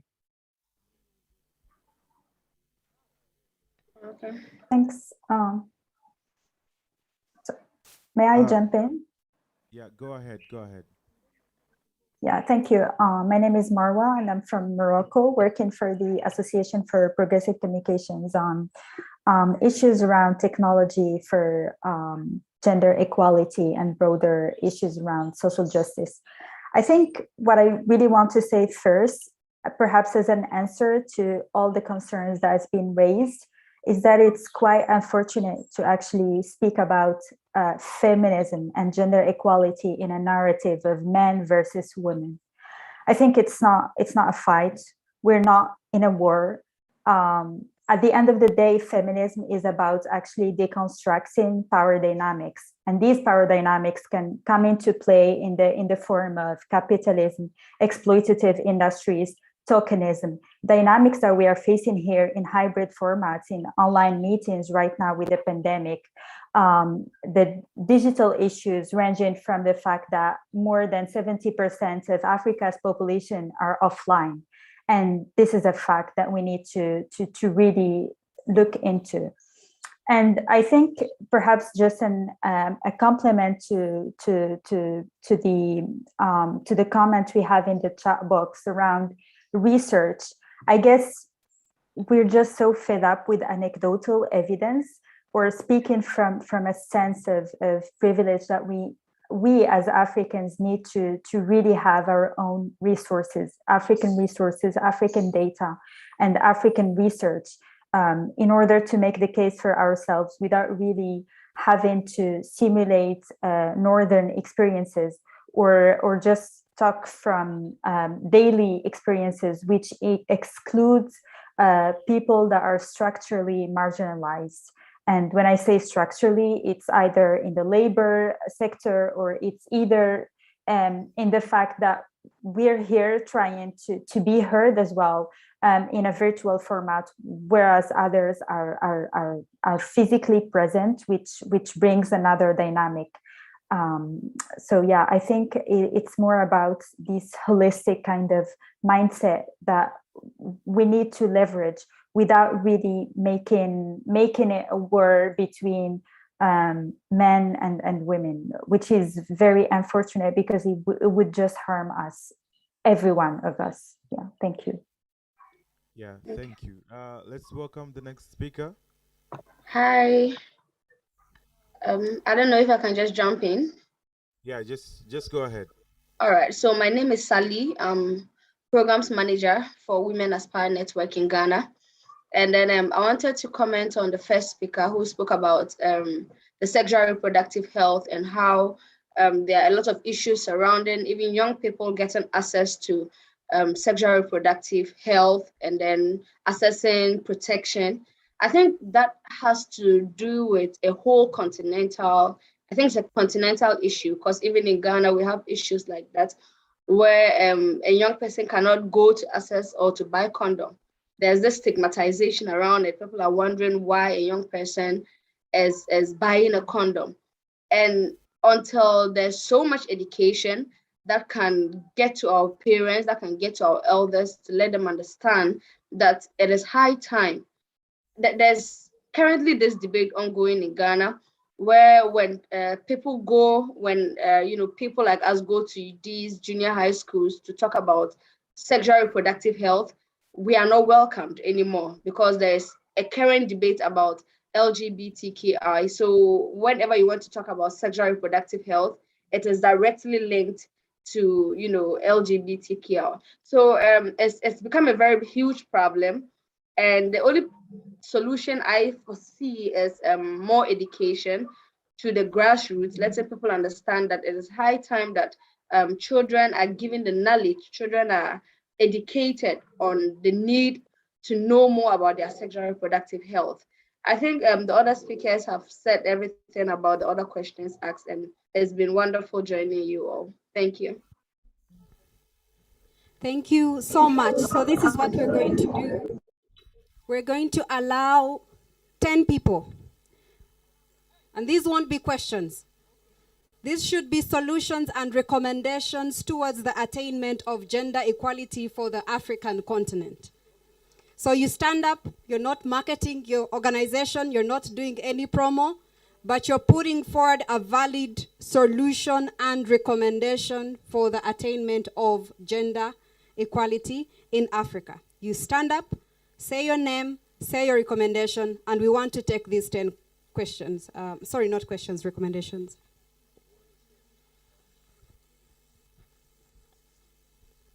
Okay, so I'm being told there's an online audience, so we'll take only 6 from here and 4 online.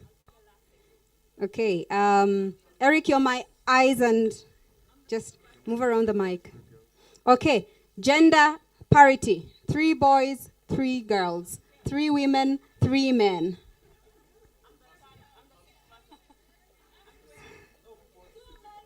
Okay, now all of a sudden you want to be in front. Want you behind though. Okay.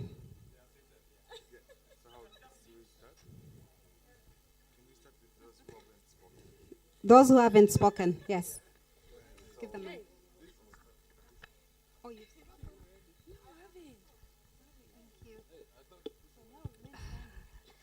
Hi everyone, my name is Ilhan Ali from Kenya. The solution I'd like to give is, let's not view gender equality, or rather feminism, as an opposite to patriarchy. That's not what it is. What it is that we want just people to be equal. If a boy is going to school, let the girl also go to school. And not that we view each other as enemy. So kindly let's keep in mind that feminism has not a reason to be an opposite of patriarchy. Thank you. Thank you very much. Once more, my name is Margaret from Uganda. Just as she has said, ladies and gentlemen, let's not run away from the fact that when we are talking about feminism, we need our male counterparts to be there to support us. Because we are not going to fight a fight and we are leaving the people, our brothers and brothers and fathers there. When I'm talking about having condoms, maybe having pads for girls, it is my father to buy for me. So meaning when we are engaging these people, we need them. And it is a reality. When we are talking about issues of saying, women, the organizations are targeting most of the things on women. Well, let's not run away from the fact that when we talk about small businesses, the women are there. In agriculture, the women are there. So why most organizations are targeting their resources is because in African tradition, most of the power was put into the male child, meaning our male counterparts have that power, that privilege. So if it is a farming, the women are the ones in the garden. The women are the ones struggling. So the organizations are targeting their resources, uplift these women. But most of us here are parents. This is my recommendation. Most of us here are now spoiled. But when you have kids at home, if your girls are cooking, let the boys wash the dishes. If the girls are going to school, let the boys also sweep the house. Such that when we are empowering the girl child, we should also empower the boy child. Such that tomorrow we may not have a number of divorce cases when the boys are running away from the empowered girls. So tomorrow we may end up having a number of single mothers because the men are failing to con us. Some of us, I want to give an example. Most of us, the men may refuse to approach us because we're empowered. So it's just because of that threat. We need to empower the boys and empower the girls. Thank you so much. Okay, another guy from a guy. Yeah, okay. So, hi guys. So, let me come here first. So guys, I'll go straight and speak to boys and men. There's one thing that is happening that is not cool. I was a little bit sensitive. I'm sorry, girls. During the period of time, men don't care at all to understand what ladies are going through. This is not something that you have to be taught. It's something that you have to be concerned about. You have to talk to them. You have to understand what they're going through. Because if you're waiting for them to tell you, that's going to happen.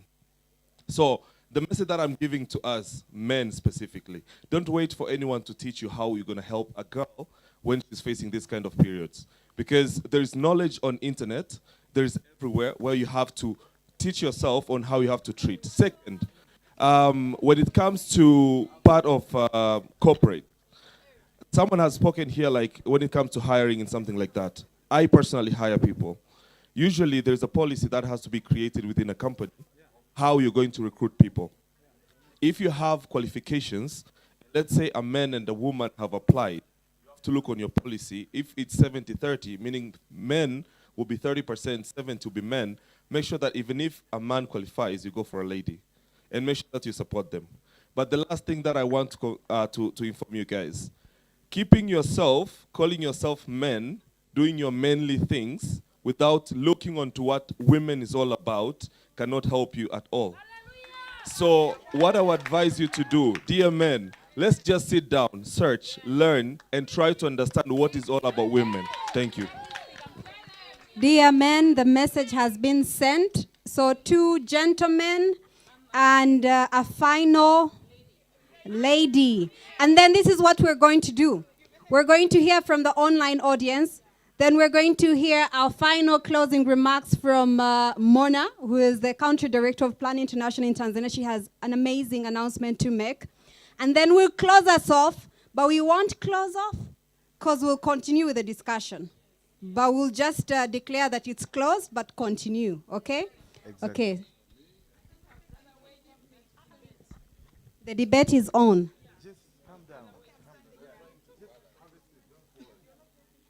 Please go ahead. Okay. Hi, guys. I'll take a different kind of approach right now. I know we've talked about what we can do and what everything can do. But I'm also thinking about us taking the kind of approach called the theological approach. And this is whereby we enhance what we learn in terms of theology and bring it into this debate. Early this year, I was just looking at a paper of how to bring unity in terms of the genders and as depicted by the Bible. And I realized that the Bible encourages that everyone is equal before God.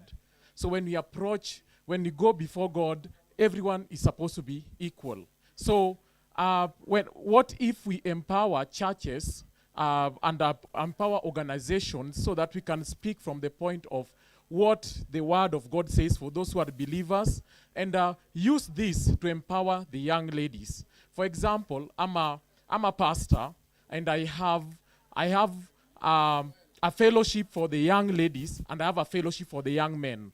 The young ladies depend on me as a pastor to give them guidance. And I've also given them space and bring for them the right speakers who can empower them at their own level, and I also empower them. While I also don't leave the young men, I also ensure that I empower them from their own perspective.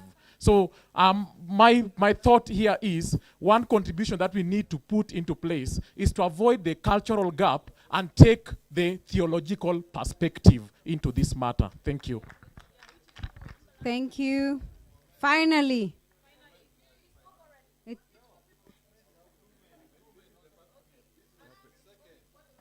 But Benny, you've spoken, so let me take another gentleman who hasn't.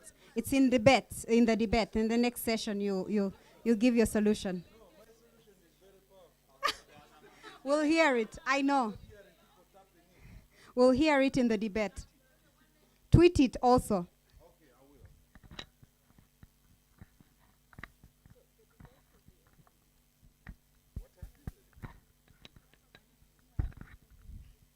Okay, thank you very much. Mine will be very brief. I think there should be a healthy balance when you're supporting both sides. We risk having a generation where there'll be a lot of inequality and looking down upon each other when we are vocal about one side and we're leaving another side behind. So my proposition is this. If we are empowering the girl child, let the same opportunities be accorded to the boy child, because it's not really a matter of boy child, girl child as per now, but we are looking at who exactly is facing more challenges and how are we addressing those challenges. Because today, if we say that we are allocating more resources or giving more attention to one side of the genders, then the other side will automatically feel that they are neglected or they are left behind in many matters. So mine is to advocate for equal distribution of resources, support for each of them, so that they can grow up all knowing that they are headed toward the same direction. Thank you. Thank you so much. Now, finally, Ashi, because I see that we are all interested to contribute, and if you know they've already said it, don't repeat it. Yeah, don't repeat it. Hello, good afternoon. My name is Kathia Iskail. I'm from South Sudan.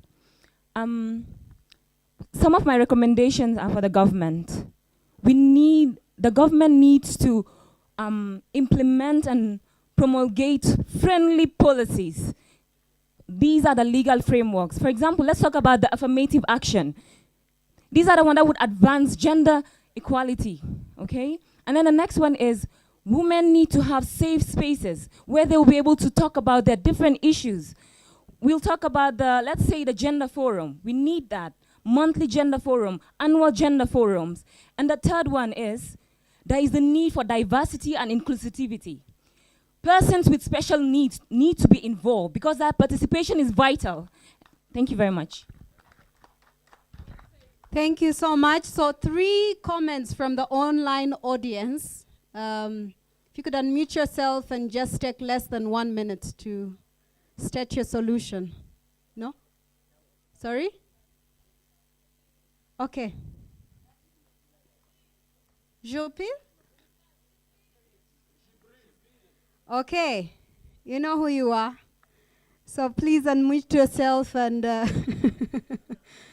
and share your comment.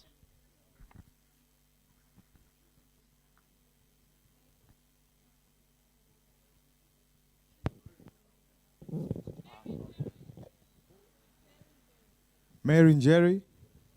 Let's welcome Mary Jerry for her contribution.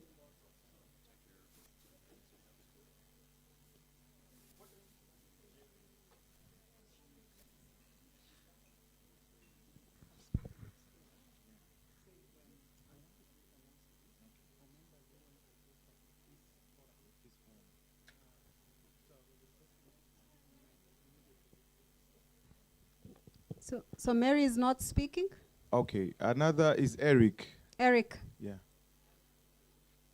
So we have one final shot for the online audience before we welcome Mona to give her remarks. Eric Muhia.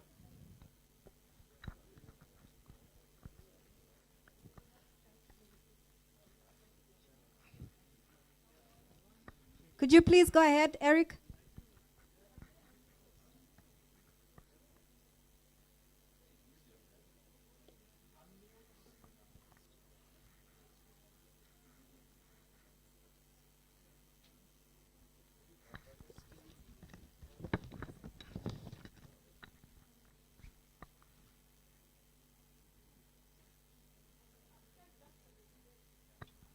Okay, so it seems technology is not in our favor.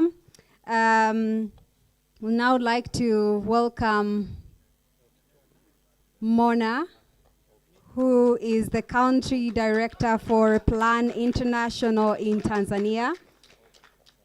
She is going to give us her closing remarks and also has a great announcement that is going to benefit hopefully some of us or our relatives back home. Over to you, Mona. Thank you so much.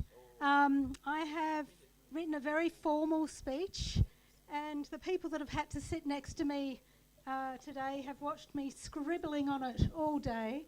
So it's going to be informal because I have tried to capture the very, very rich conversation that's happened, the suggestions.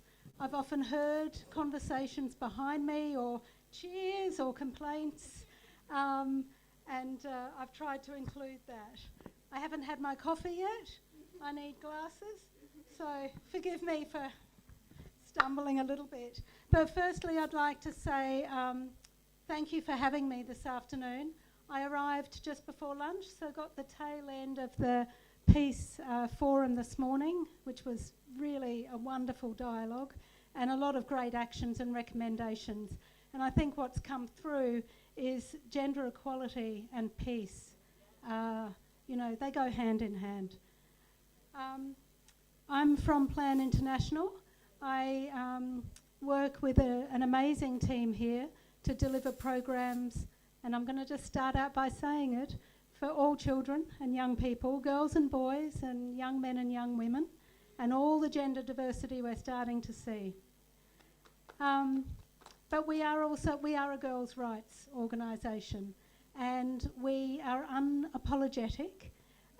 What we can see is that girls and women, especially girls and young women, have greater disadvantage.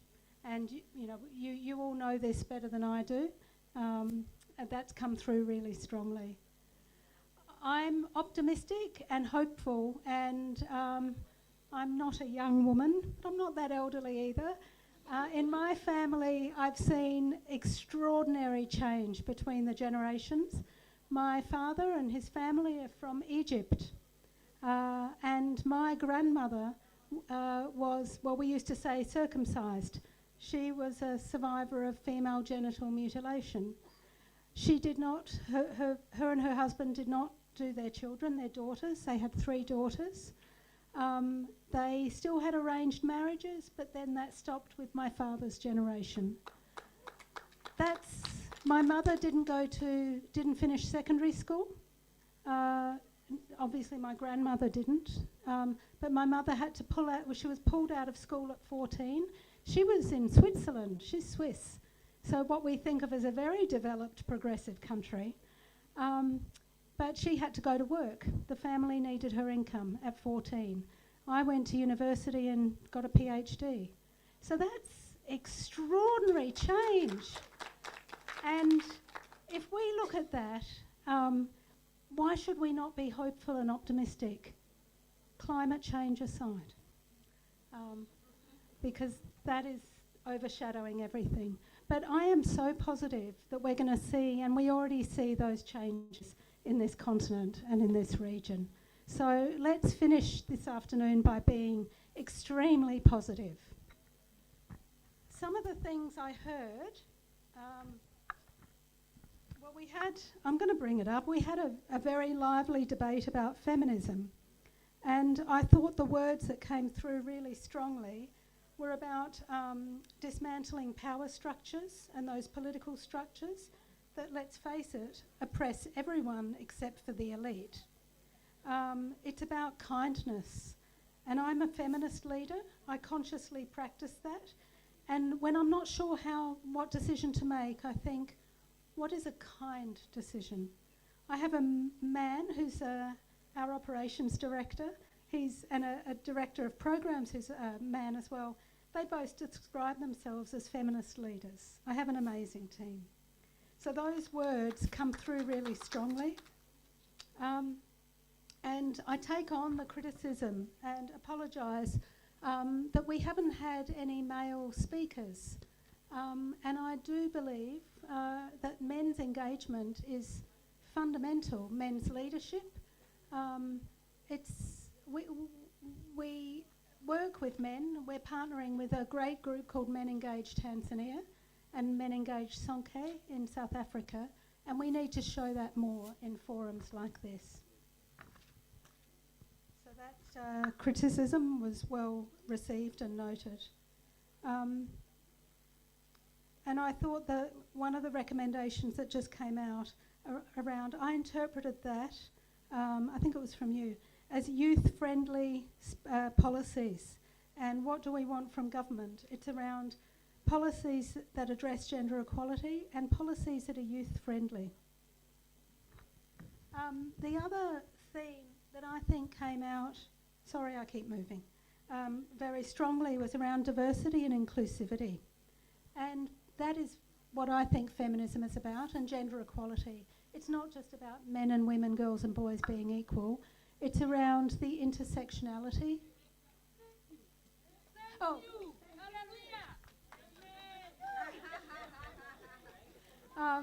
Disability,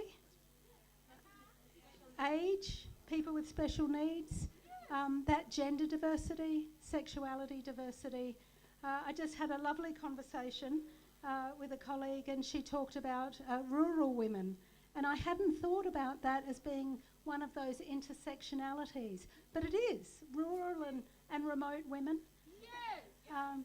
Really important, and linguistic, language, ethnicity, religion, all of those things. Let me just have a quick check, because I don't want to miss the really valuable, sorry. Yeah, street children, that's a really good example. So many of us live in urban areas and see those children every day, and it really challenges us on every level, I think. Oh, I should go back to my speech. Just 2 points I want to make. I'll get in trouble otherwise. So I understand at the Gender Equality Paris Forum in June this year, there was a commitment by UN Women to develop an accountability framework to monitor and report on actions on gender equality.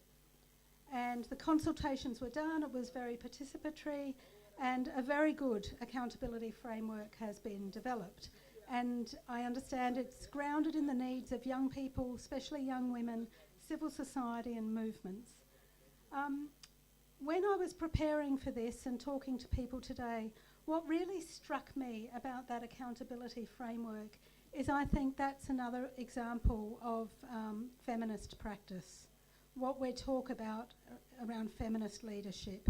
If we are to challenge the power structures that oppress, young people in all their diversity, we need those kinds of accountability frameworks to do it.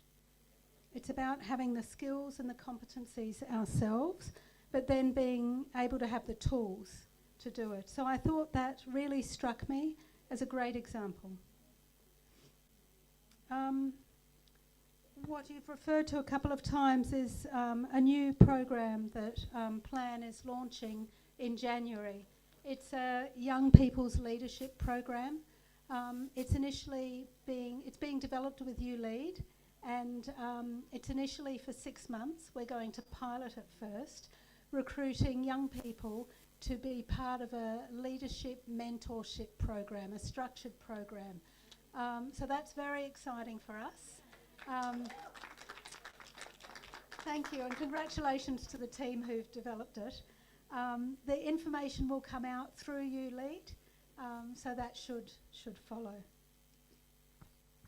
Let me just check, because there was so much rich information.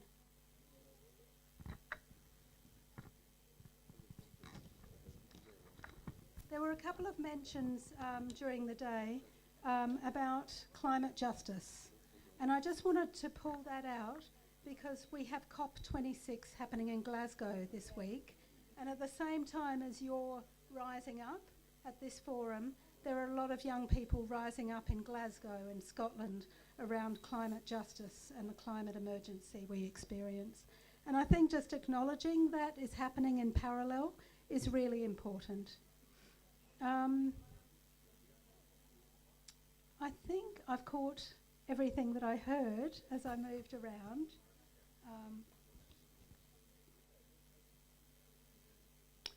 Finally, the recommendations.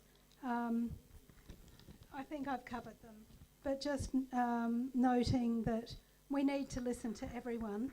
I've got an invisible disability, so I don't look disabled. I danced with everyone else.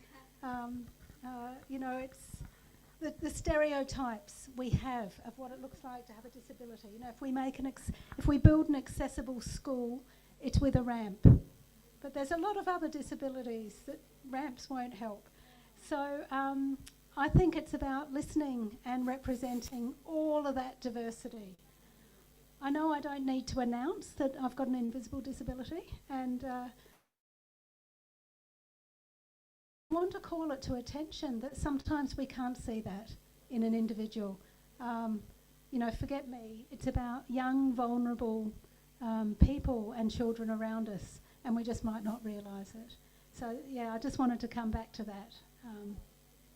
Okay, closing remarks. Congratulations on a great gender equality forum this afternoon.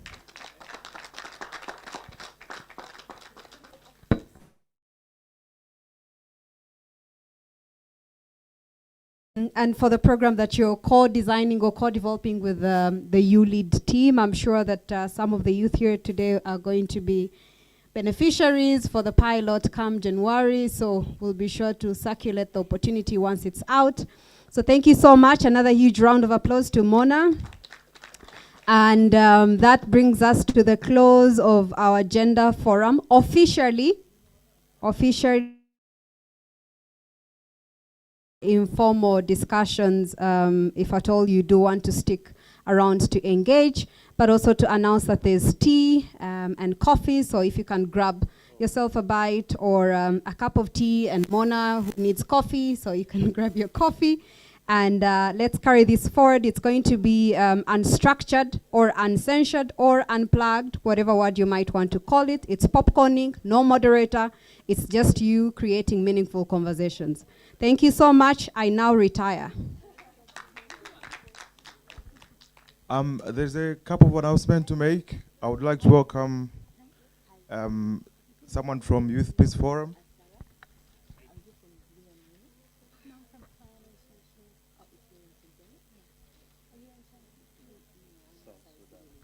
Thank you. Once again, I add my voice to thank you for the patience you have exhibited since morning up to now. My colleagues saying those who are interested in joining to their specific countries, we are going to be available for the next 30 minutes to welcome those who are joining Peace Forum. Then Tanzania, I think you come together and have election and you give us your representative. Madam Chair will be handling Kenya and Burundi, Kenya and Tanzania. I'm handling Uganda and any other person outside Uganda, outside East Africa. Yes, so that is it. God bless you. Thank you. Franklin. Can I just say something before Franklin? Just to acknowledge and apologize for the mistake that was made while announcing the Member of Parliament. So just to once again recognize the presence of honorable MPs from South Sudan, not Sudan. Thank you. Thank you, ladies and gentlemen. I'd like to appreciate everyone who has participated actively, both virtually and in person, in the Gender Forum.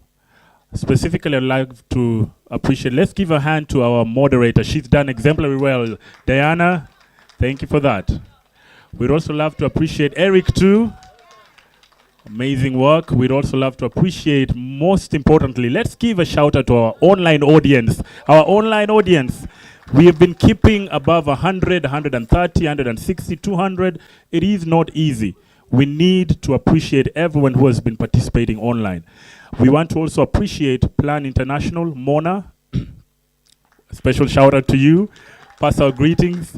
Plan International has been an ardent supporter of this initiative from the beginning. We really appreciate. And for those who are interested, when the announcements go out, be the first one to click the button and apply, okay? Great. So allow me to give a few announcements on behalf of the Summit Director, Sodfa Daaji. Tomorrow is going to be a special day, but before that, tonight, just behind the library, we have the Cultural Night. Let's give a shout out to the Cultural Night. So every one of us, if you have your cultural attire, I know it was communicated. Yeah. So you can come together, use these few minutes as you're talking about the gender aspects, but before 8 p.m., meet together as South Sudanese, as Kenyans, as Zambians, as Ugandans, Tanzanians. We will have presentations. So choose whatever you want to do. Even if you want a catwalk, all of you, we'll give you that opportunity. So kindly, it's Cultural Night. And tomorrow we're going to have the post-summit agenda, which will start at exactly 9. The program starts at 9, but with the launch of Youth Hub Arusha. And then we will have a workshop hosted by GIZ, e-commerce. And then we will finally also have a workshop by the Jekai Mrisho Kikwete Foundation. So kindly tomorrow. Also, tomorrow, apart from the post-summit agenda, which is the plan of action from this summit, we will also be having a moment to shoot the ULIT song video, okay? So just be ready, put on your dancing shoes tomorrow. We would have done it today, but as you can see, the program hasn't allowed. It's been a little tight. So we will not ask you to come with your t-shirts again because it's not hygienic, but just come free, come relaxed. We'll have some time tomorrow, for at least an hour, to shake our legs and have it recorded and go down in history when we launch on YouTube, okay? Great, thank you so much. So without further ado, have a wonderful evening. Bye-bye. We are coming.